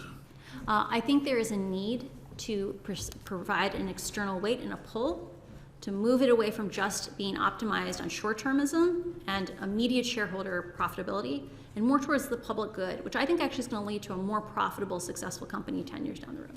And you may not be able to answer this in the sense of it may not be an easy question to answer, but inside the company, the things that you've been saying are being said at the water fountain and in the corridors. So I think you've said that people do talk about these things. What is it that stops it getting picked up as an official policy? Is there actually a gatekeeper on behalf of the growth group, which just simply says, "Fine, you've had enough time talking that, move on"? I don't think there is an explicit gatekeeper, right? It's not like a thing of like there are things we cannot say. But I think there is a real bias of that, experiments are taken to review and the costs and the benefits are assessed. And Facebook has characterized some of the things that I've talked about as in terms of we're against censorship. And the things that I'm talking about are not content-based. Like I am not here to advocate for more censorship. I'm about saying, how do we make the platform more human scale? How do we move back to things like chronological ranking? Finding ways to move towards solutions that work for all languages. But in order to do that, we have to accept the cost of little bits of growth being lost. And I love the radical idea of like, what if Facebook wasn't profitable for 1 year, right? They have this giant pile of cash. What for 1 year they had to focus on making it safe? What would happen? What kind of infrastructure would get built? And I think there's a real thing of that until incentives change, Facebook will not change. I'll leave it there. I just want to ask you about that, because if I was a charity that worked, say, with teenage girls who'd self-harmed, and I said, there's this organisation, I've got the profiles, the Facebook and Instagram profiles of lots of people that have interacted with our charity. And what I want to do is I want to reach out on Facebook and Instagram to other people that are like those people and see if we could help them before they do themselves too much harm. That'd be wonderful. Yeah, but I could do that. I could go to Facebook and say, could I use the lookalike audiences ad tool in order to reach those people? And they would happily sell that to me to do it. And they have the data to find the closest possible data matches to young people who are self-abusing for the purpose of selling advertising. Couldn't be simpler, the way the platform's designed. But yet, if you ask the same question around saying, well, why don't you do more to reach out and help people that are actually in danger of self-harming, why don't you stop it? Why don't you proactively reach out? And not only do they not do that, they will sell you an ad to do it, they won't do it themselves, but actually worse than that, they're continually feeding those self-same vulnerable people with content that's likely to make them even more vulnerable. Yeah. And I don't see how that is as a company that is good, kind, and conscientious. There's a difference between systems, and I always come back to this question of what are the incentives and what system do those incentives create? And I can only tell you what I saw at Facebook, which is I saw kind, conscientious people, but they were limited by the actions of the system they worked under. And that's part of why regulation is so important. And the example you give of one, amplification of interests. So Facebook has run the experiment where they get exposed to very centrist interests like healthy recipes. And just by following the recommendations on Instagram, they are led to anorexia content very fast, within a week, right? Just by following the recommendations, because extreme polarizing content is the ones that get rewarded by engagement-based ranking. I have never heard described what you just described, i.e. using the lookalike tools that exist today. If you want to target ads today, you can take an audience, like maybe people who bought your product previously, and find a lookalike audience. It's very profitable. Advertisers love this tool. I've never thought about using it to reach out critical content to people who might be in danger. Right now, the number of people who see the current self-harm tools, so this is like Facebook loves to brag about how they built tools to protect kids or like protect people who might have eating disorders. Those tools trigger on the order of hundreds of times a day. Single, like hundreds, we're not talking hundreds of thousands, hundreds globally. And so I think unquestionably Facebook should have to do things like that and have partnerships with people who can help connect them to vulnerable populations. Because you're right, they have the tools and they just haven't done it. When you were working in the civic integrity team, when the civic integrity team existed, could you have made a request like that to Facebook? So look, we've identified some accounts here and some people we think are very problematic, and actually we'd like to use some of the ad tools to try and identify more people like that. Would that have been a conversation you could have had? I've had that conversation. There is a concept known as defensibility inside the company, where they are very careful about any action which they believe is not defensible. And things that are statistically likely but are not proven to be bad, they're very hesitant to do. So like, let's imagine you found some terrorists and you were looking for other people who are at risk of being recruited for terrorism, or cartels. This happens in Mexico. The platforms are used to recruit young people into cartels. You could imagine using a technique like that to help people who are at risk of being radicalized. Facebook would have come back and said there's no guarantee that those people are at risk. Like, we shouldn't label them in a negative way, because that wouldn't be defensible. And so I think there's things where coming in and changing the incentives, right, like making them articulate risks and making them articulate how they'll fix those risks, I think pretty rapidly they would shift their philosophies on how to approach problems, and they'd be more willing to act. But it would be defensible to sell a terrorist guns using an ad tool. Their known interest in that subject would be defensible to sell it for advertising, but not defensible to reach out for civic integrity. I am not sure if Facebook allows gun sales. I do know that they have. Sorry, it's a hypothetical example. Yeah. Yes. What I'm saying is, this scenario, you could feed someone's addiction by advertising Yes. to them. You can't use the same technology to reach out and help them. Yes, and it's actually worse than that. Like when in my Senate testimony, one of the senators showed this example of an ad that was targeted at children, where in the background of the ad was an image of a bunch of pills, like a bunch of pills and tablets, very clearly a pile of drugs. And it said something like, want to have your best Skittles party this weekend, reach out, or something.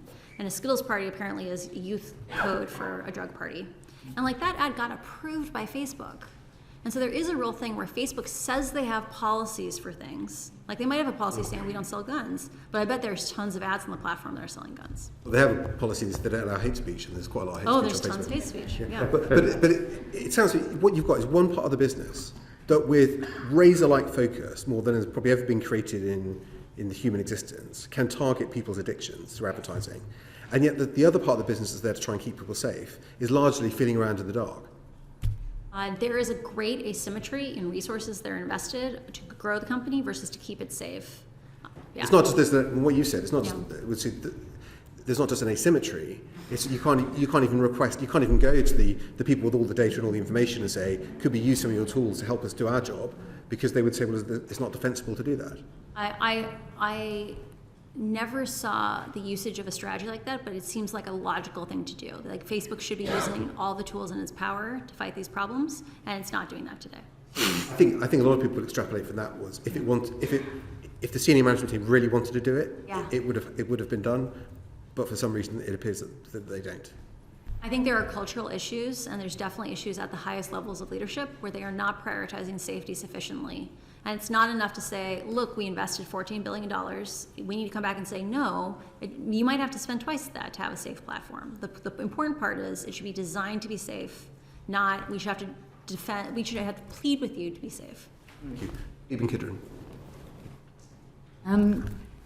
Francis, I was really struck earlier when you said they know more about abuse, but it's a failure of willingness to act, I think it was the phrase. And it brought to my mind a particular case of Judy and Andy Thomas, whose daughter committed suicide and struggled for the last year to get anything beyond an automated response for their request to have Francis access to her account.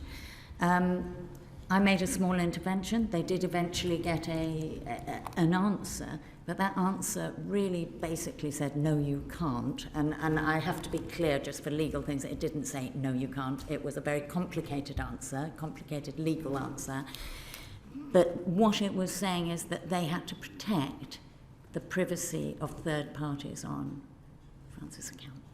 So I really wanted to just, sorry, I called her Francis, it was Frankie, but I just really wanted you to say whether you think that privacy defense is okay in this setting, or whether actually, you know, the sort of report and complaint piece is another thing we really need to look at, because that seems pretty horrendous to give grieving parents some sort of completion. From what you describe, I think their argument is that I think there's a really interesting distinction around private versus public content. Like they could have come in and said, at least for the public content that she viewed, like the worldwide available content, we can show you that content. Like I think they probably should have come in and done that. I wouldn't be surprised if they no longer had the data. Like they delete the data after like 90 days. And so unless she was like a terrorist and they were tracking her, which I assume she wasn't, they would have lost all that history within 90 days of her passing. And that is a recurrent thing that Facebook does, is that they know that whatever their sins are, it will recede into the fog of time within 90 days. The idea of user privacy being a reason for not giving a parent of a deceased child access to what they were seeing. I'm just interested in that more thematic piece. I think there is an unwillingness at Facebook to acknowledge that they are responsible to anyone, right? They don't disclose data. Like there's lots of ways to disclose data in a privacy conscious way. You just have to want to do it. And Facebook has shown not over and over again, not just that you don't want to release that data, that even when they do release that data, they often mislead people and lie in its construction. Like they did this with researchers a couple of months ago. They literally released misinformation using assumptions that they did not disclose to the researchers that were misleading. In the case of those grieving parents, I'm sure that Facebook has not thought holistically about the experience of parents that have had traumas on the platform, right? Because I'm sure that her parents aren't the only ones that have suffered that way. And I think it's cruel of Facebook to not think about, how do they even take minor responsibility after an event like that. Thank you. A lot of colleagues have talked to you about children, and that's a particular interest of mine. The one thing that hasn't come up this afternoon is age assurance, and specifically privacy-preserving age assurance. And this is something that I'm very worried about, that age assurance used badly could drive more surveillance, could drive more resistance to regulation, and we need rules of the road. And I'm just interested to know your perspective on that. I think it's kind of a twofold situation. So on one side, there are many algorithmic techniques Facebook could be using to keep children off the platform that are not involving asking for IDs or other forms of information disclosure. Facebook currently does not disclose what they do, and so we can't, as a society, step in and say, you actually have a much larger tool chest you could be drawing from. And it also means we don't understand what the privacy violations are that are happening today. We have no idea what they're doing. The second thing is that we could be grading Facebook's homework instead of relying on them grading their homework, which is that Facebook has systems for estimating the age of any user, and within a year or two of them turning 13, like enough of their actual age mates have now joined that they can estimate accurately what the real age of that person is. And Facebook should have to publish both that protocol of how they do that and publish the results going back a couple of years of saying 1, 2, 3, 4 years ago, how many 10-year-olds were on the platform, how many 12-year-olds were on the platform, because they know this data today and they are not disclosing it to the public. And that would be a forcing function to make them do better detection of young people on the platform. Okay. I have been ticking off of a list while you've been speaking this afternoon, and, mandatory risk assessments and mitigation measures, mandatory routes of transparency, mandatory safety by design, moderation with humans in the loop, I think you said, algorithmic design, and application of their own policies, right? Will that set of things in the regulator's hand, in our bill that we are looking at, would all of that keep children safe? Would it save lives? Would it stop abuse? Would it be enough? I think it would unquestionably be a much, much safer platform if Facebook had to take the time to articulate its risks. And I think this is the second part. They can't just articulate their risks. They have to articulate their path to solve those risks. And it has to be mandated. And they can't do a half solution. They need to give you a high quality answer. Because remember, we would never accept a car company that had, 5 times the car accidents coming out and saying, we're really sorry, but brakes are so hard, right? We're gonna get better. We would never accept that answer, but we hear that from Facebook over and over again. And I think between having more transparency, mandatory transparency, privacy conscious, and having a process of that conversation around what are the problems and what are the solutions, that is a path that should be resilient in moving us forward to a safer Facebook or any social media. Thank you. Thank you. Tim Clement-Jones. No, You completed, that's fine. In that case, I think I know Jim Wright had a question he wanted to bring back. Yeah, thank you. We've been informed that your comments to the media on end-to-end subscription have been misrepresented. I'm interested in whether it's something that we should be concerned on this committee in terms of whether there's a regulatory risk, and certainly there are security risks that some parts of government are concerned about in end-to-end encryption. But I'd like to give you the opportunity first to clarify what your position is, and if there's any comment that you've got for us on whether we should be concerned about that area, then I'd be grateful to.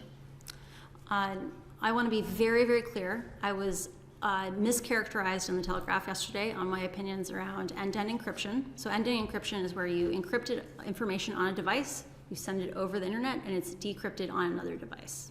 I am a strong supporter of access to open source end-to-end encryption software. Part of why I'm such an advocate for open source software in this case is that if you are an activist, if you're someone who has a sensitive need, a journalist or a whistleblower, my primary form of social software is an open source end-to-end encryption chat platform. But part of why that open source part is so important is you can see the code. Anyone can go and look at it. And for the top open source end-to-end encryption platforms, those are some of the only ways you're allowed to do chat in, say, the Defense Department in the United States. Facebook's plan for end-to-end encryption, I think, is concerning because we have no idea what they're going to do. We don't know what it means. Like, we don't know if people's privacy is actually protected. It's super nuanced. We don't, and it's also a different context, right? So on the open source end-to-end encryption product that I like to use, there is no directory where you can find 14-year-olds, right? There is no directory where you can go and find the Uyghur community in Bangkok. On Facebook, it is trivially easy to access vulnerable populations, and there are nation-state actors that are doing this. And so I want to be clear, I am not against end-to-end encryption in Messenger, but I do believe the public has a right to know, what does that even mean? Are they really going to produce end-to-end encryption? Because if they say they're doing end-to-end encryption and they don't really do that, people's lives are in danger. And I personally don't trust Facebook currently to tell the truth. And I'm scared that they are waving their hands at a situation where they're concerned about various issues and they just don't want to see the dangers anymore. I'm concerned about them misconstruing the product that they build, and they need regulatory oversight over that. That's my position on end-to-end encryption. So just to be really clear, there's a really important use case for end-to-end encryption in messaging, but if you ended up with an integration of some of the other things that you can do on Facebook with end-to-end encryption, then you can create quite a dangerous place for certain vulnerable groups. I think there's two sides. So one, I want to be super clear. I support access to end-to-end encryption, and I use open source end-to-end encryption every day, right? My social support network is currently on an open source end-to-end encryption service. But I am concerned on one side that the constellation of factors related to Facebook makes it even more necessary for public oversight of how we do end-to-end encryption there. That's things like access to the directory, those amplification settings. But the second one is just about security. If people think they're using an end-to-end encryption product and Facebook's interpretation of that is different than what, say, an open source product would do, because an open source product, we can all look at it and make sure what it says on the label is in the can. But if Facebook claims they've built an end-to-end encryption thing and there's really vulnerabilities, people's lives are on the line. And that's what I'm concerned about. We need public oversight of anything Facebook does around end-to-end encryption because they are making people feel safe when they might be in danger. Thank you very much. Debbie Abrahams. Thank you so much. Just a quick follow-up. Are you aware of any Facebook analysis in relation to the human cost of misinformation? So, for example, COVID is a hoax or anti-vax misinformation. Have they done anything? Have they actually tried to quantify that both in terms of illness, deaths, the actual human costs? Facebook has done many studies looking at the misinformation burden is not shared evenly. Right, so you have things like the most exposed people to misinformation are like recently widowed, recently divorced, moved to a new city. And when you put people into these rabbit holes, when you pull people in from mainstream beliefs into extreme beliefs, it cuts them off from their communities. Because if I begin to believe in flat earth things, and I have friends that are flat earthers, it makes it hard for me to reintegrate into my family. In the United States, the metaphor we often use is the idea of, is Thanksgiving dinner ruined, right? Like, did your relative go and consume too much misinformation on Facebook, and now that's become Thanksgiving dinner? And I think when we look at the social cost, when we look at the health cost, I'll give you an example. Facebook under-enforces on comments, right? Because comments are so much shorter, they're really hard for the AI to figure out.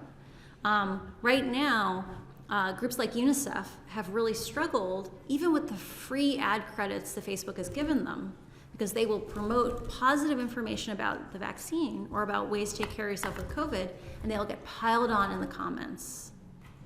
And so Facebook's own documents talk about UNICEF saying how much more impact would those ad dollars have had if they hadn't been buried in toxic content. Thank you so much. Thank you. Dean Russell. Thank you, Chair. I just wanted to build on a comment you made earlier, if that's okay. You mentioned about this idea of skills parties, or I think if I'd heard it right. And it occurred to me, actually, how do the platforms evolve in terms of the language? Obviously, we've talked about different types of languages, but thinking of English, within English, there's huge differences between American English and English, if you can call it that, British English, but also the slang that's used. And when you were mentioning that, it occurred to me a few weeks ago, I had someone on Facebook on that they'd met me in a pub previously and they wished they'd given me a Glasgow hug, which it turns out is worse than a Glasgow kiss. It actually means to stab me. Within the time of somebody of that being reported, I only found out about this afterwards, it was reported initially to Facebook. They said it didn't break any of their rules. I believe someone else then reported it and a few others, and it eventually got took down either by the page it was on or by Facebook. In that time, someone else had put on that they'd met me during an election campaign and they wished they'd given me a Glasgow hug as well. So in other words, two people wanting to stab me publicly on the platform. Now, when that was reported and clarified to Facebook that a Glasgow hug meant to stab me, separate from a Glasgow kiss, which I think is a headbutt, which is just was awful. I wonder, do you know within Facebook, would it learn from that? Would it know the next time somebody says they want to give someone a Glasgow hug that they mean to stab them, or would that just be lost into the ether? I think it is likely that it would get lost into the ether, right? That the process, Facebook is very cautious about how they evolve lists around things like hate speech or threats. And I did not see a great deal of regionalization, which is what is necessary to do content-based interventions. I did not see them investing in a very high level of regionalization that would be necessary to do that effectively. And I think there's interesting design questions where, like, if we as a community, that means government, academics, independent researchers, came together and said, let's think about how Facebook could actually gather enough structured data to be able to get that case right, or like in the case of, the insult for the other member, how do you do that, right? And I think if they took a strategy that was closer to what Google has done historically, they would likely have a substantially safer product, which is Google was committed to be available in, I think, 5,000 languages, right? Like, how do you make Google's interfaces, how do you make the help content available in basically all the major languages in the world? And the way they did that was they invested in a community program where they said, we need the help of the community to make this accessible. And if Facebook invested the time and effort and the collaborations with academia or with other researchers, the government, to figure out collaborative strategies for producing this structured data, I think we'd have a way safer Facebook. I don't support their current integrity strategies. I think content-based solutions are not great, but they could be so much better than they are today. So let's make the platform safer, and if you want to continue to use AI, let's figure out how to actually do it in a way that protects you from Scottish English, not just from American English. Right?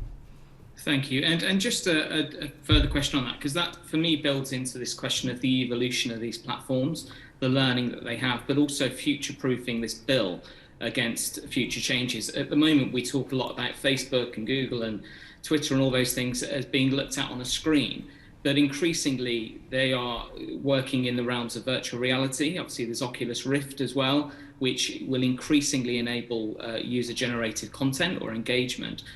Do you know whether any of the principles that we're talking about here around safety and reducing harm are being discussed for those future innovations? Because my concern, to be honest, is that we'll get this bill right, and then actually the world will shift into a different type of use of platforms, and actually we won't have covered the bases properly. I'm actually a little excited about augmented reality, because often augmented reality attempts to recreate interactions that we exist in physical reality, right? Like in this room, we have maybe 40 people total, and the interactions that we have socially are at a human scale. Most augmented reality experiences that I've seen have been more about trying to recreate dynamics of an individual. They're either games that you play, or they are communications with one or maybe a handful of people. And those systems have a very different consequence than the hyper amplification systems that Facebook has built today. Like the danger with Facebook is not individuals saying bad things. It is about the systems of amplification that disproportionately give people saying extreme polarizing things the largest megaphone in the room. And so I agree with you that we have to be careful about thinking about future-proofing, but I think the mechanisms that we talked about earlier about the idea of having risk assessments, and risk assessments that aren't just produced by the company, but need to also be the regulator gathering from the community and saying, are there other things we should be concerned about, right? A tandem approach like that requires companies to articulate their solutions, I think that's a flexible approach. I think that might work for quite a long time, but it has to be mandatory, and there have to be certain quality bars, because if Facebook can phone it in, I guarantee you they'll phone it in. Thank you. Back to you, Chair. Thanks very much. Thank you. Just a couple of final questions from me. We heard in the evidence session we heard last week, I think it was Guillaume Chalot, so based on his experience at YouTube, said that the way algorithmic recommendation works, it's not there just to give you more of what you want, it's there to discover which rabbit hole you should be pushed into. Do you think that's a fair characterization?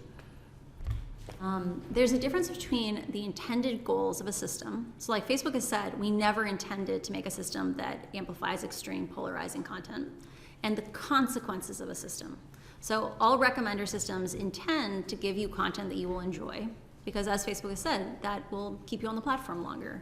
But the reality is that algorithmic systems, AI systems, are very complicated, and we are bad at assessing the consequences or foreseeing what they're going to be.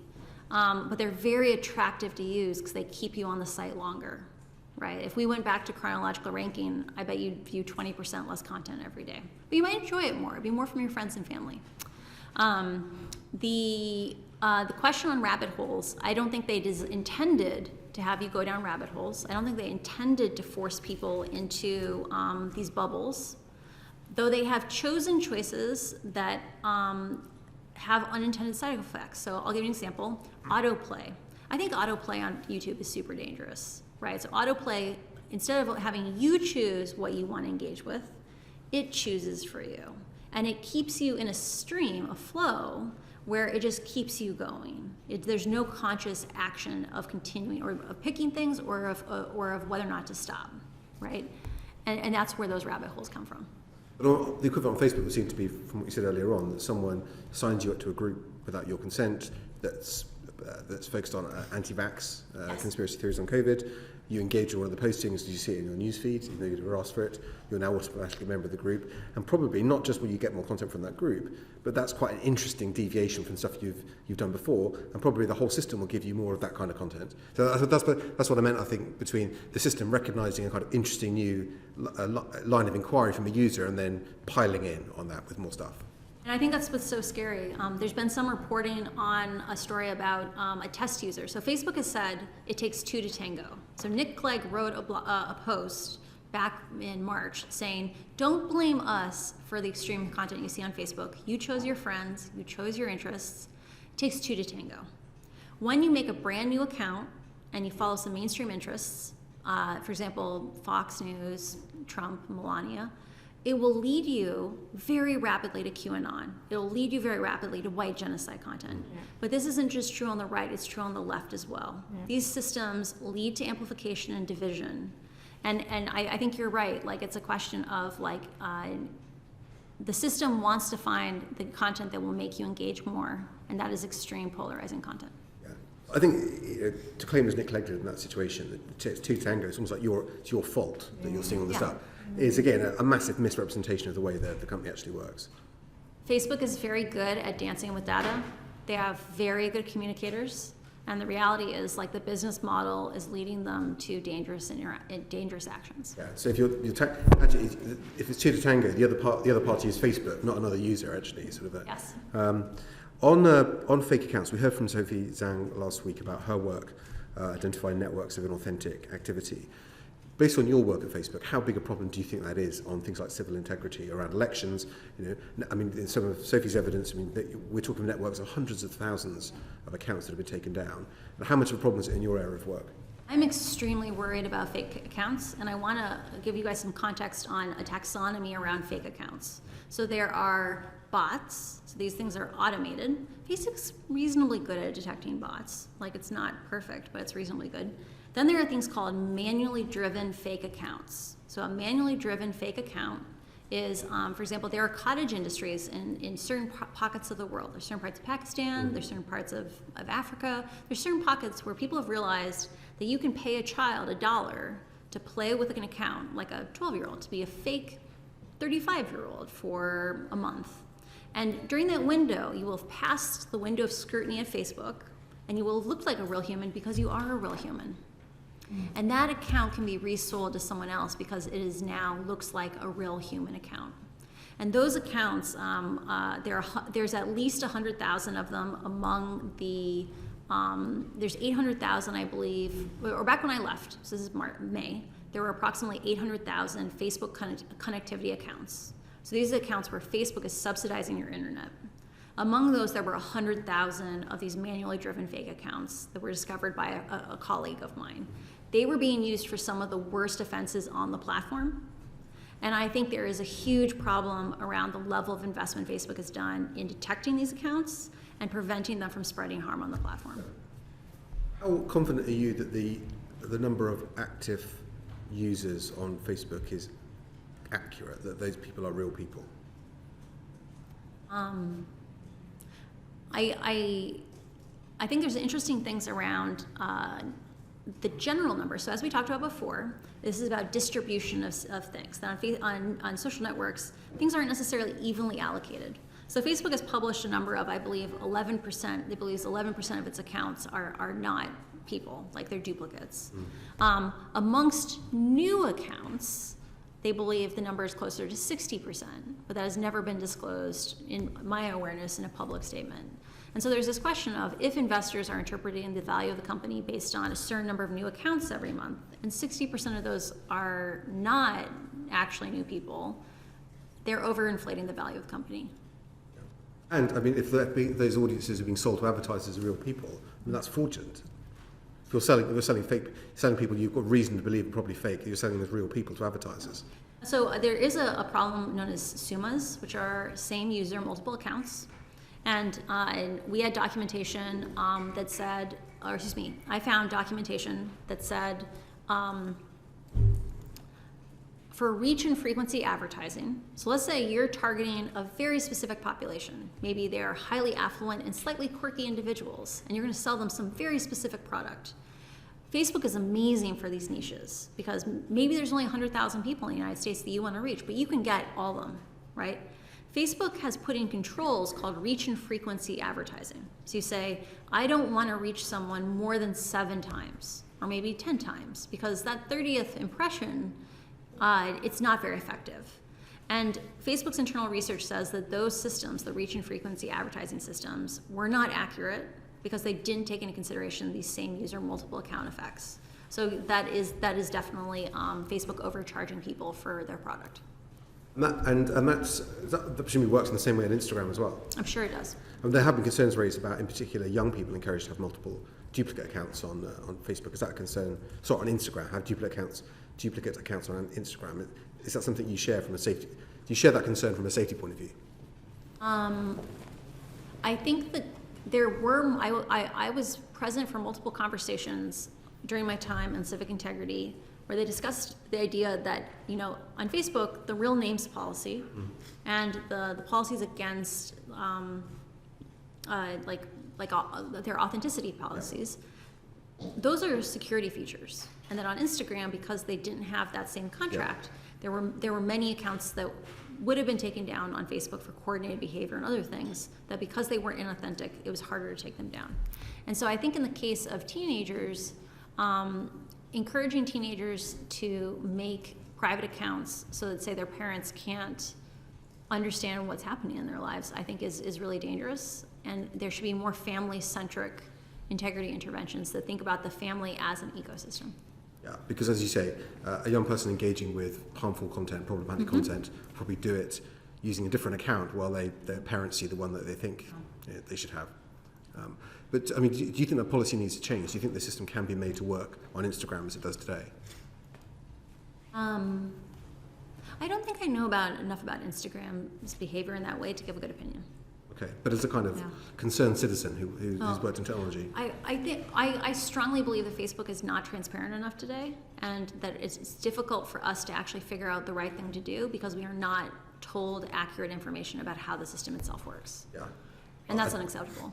I think we'd agree with that. I think that's a good summation of, I think, a lot of what we've been talking about this afternoon. I think that concludes the questions from the committee. So we'd just like to thank you for your evidence and for taking the trouble to visit us here in Westminster. Thank you so much for the opportunity. Thank you. Thank you very much. Thank you.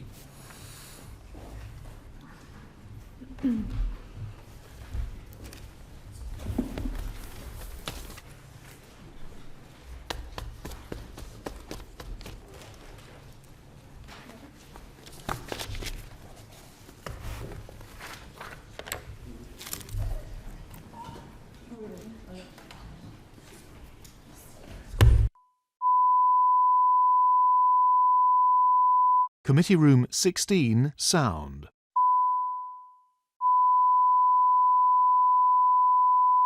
Committee Room 16, sound.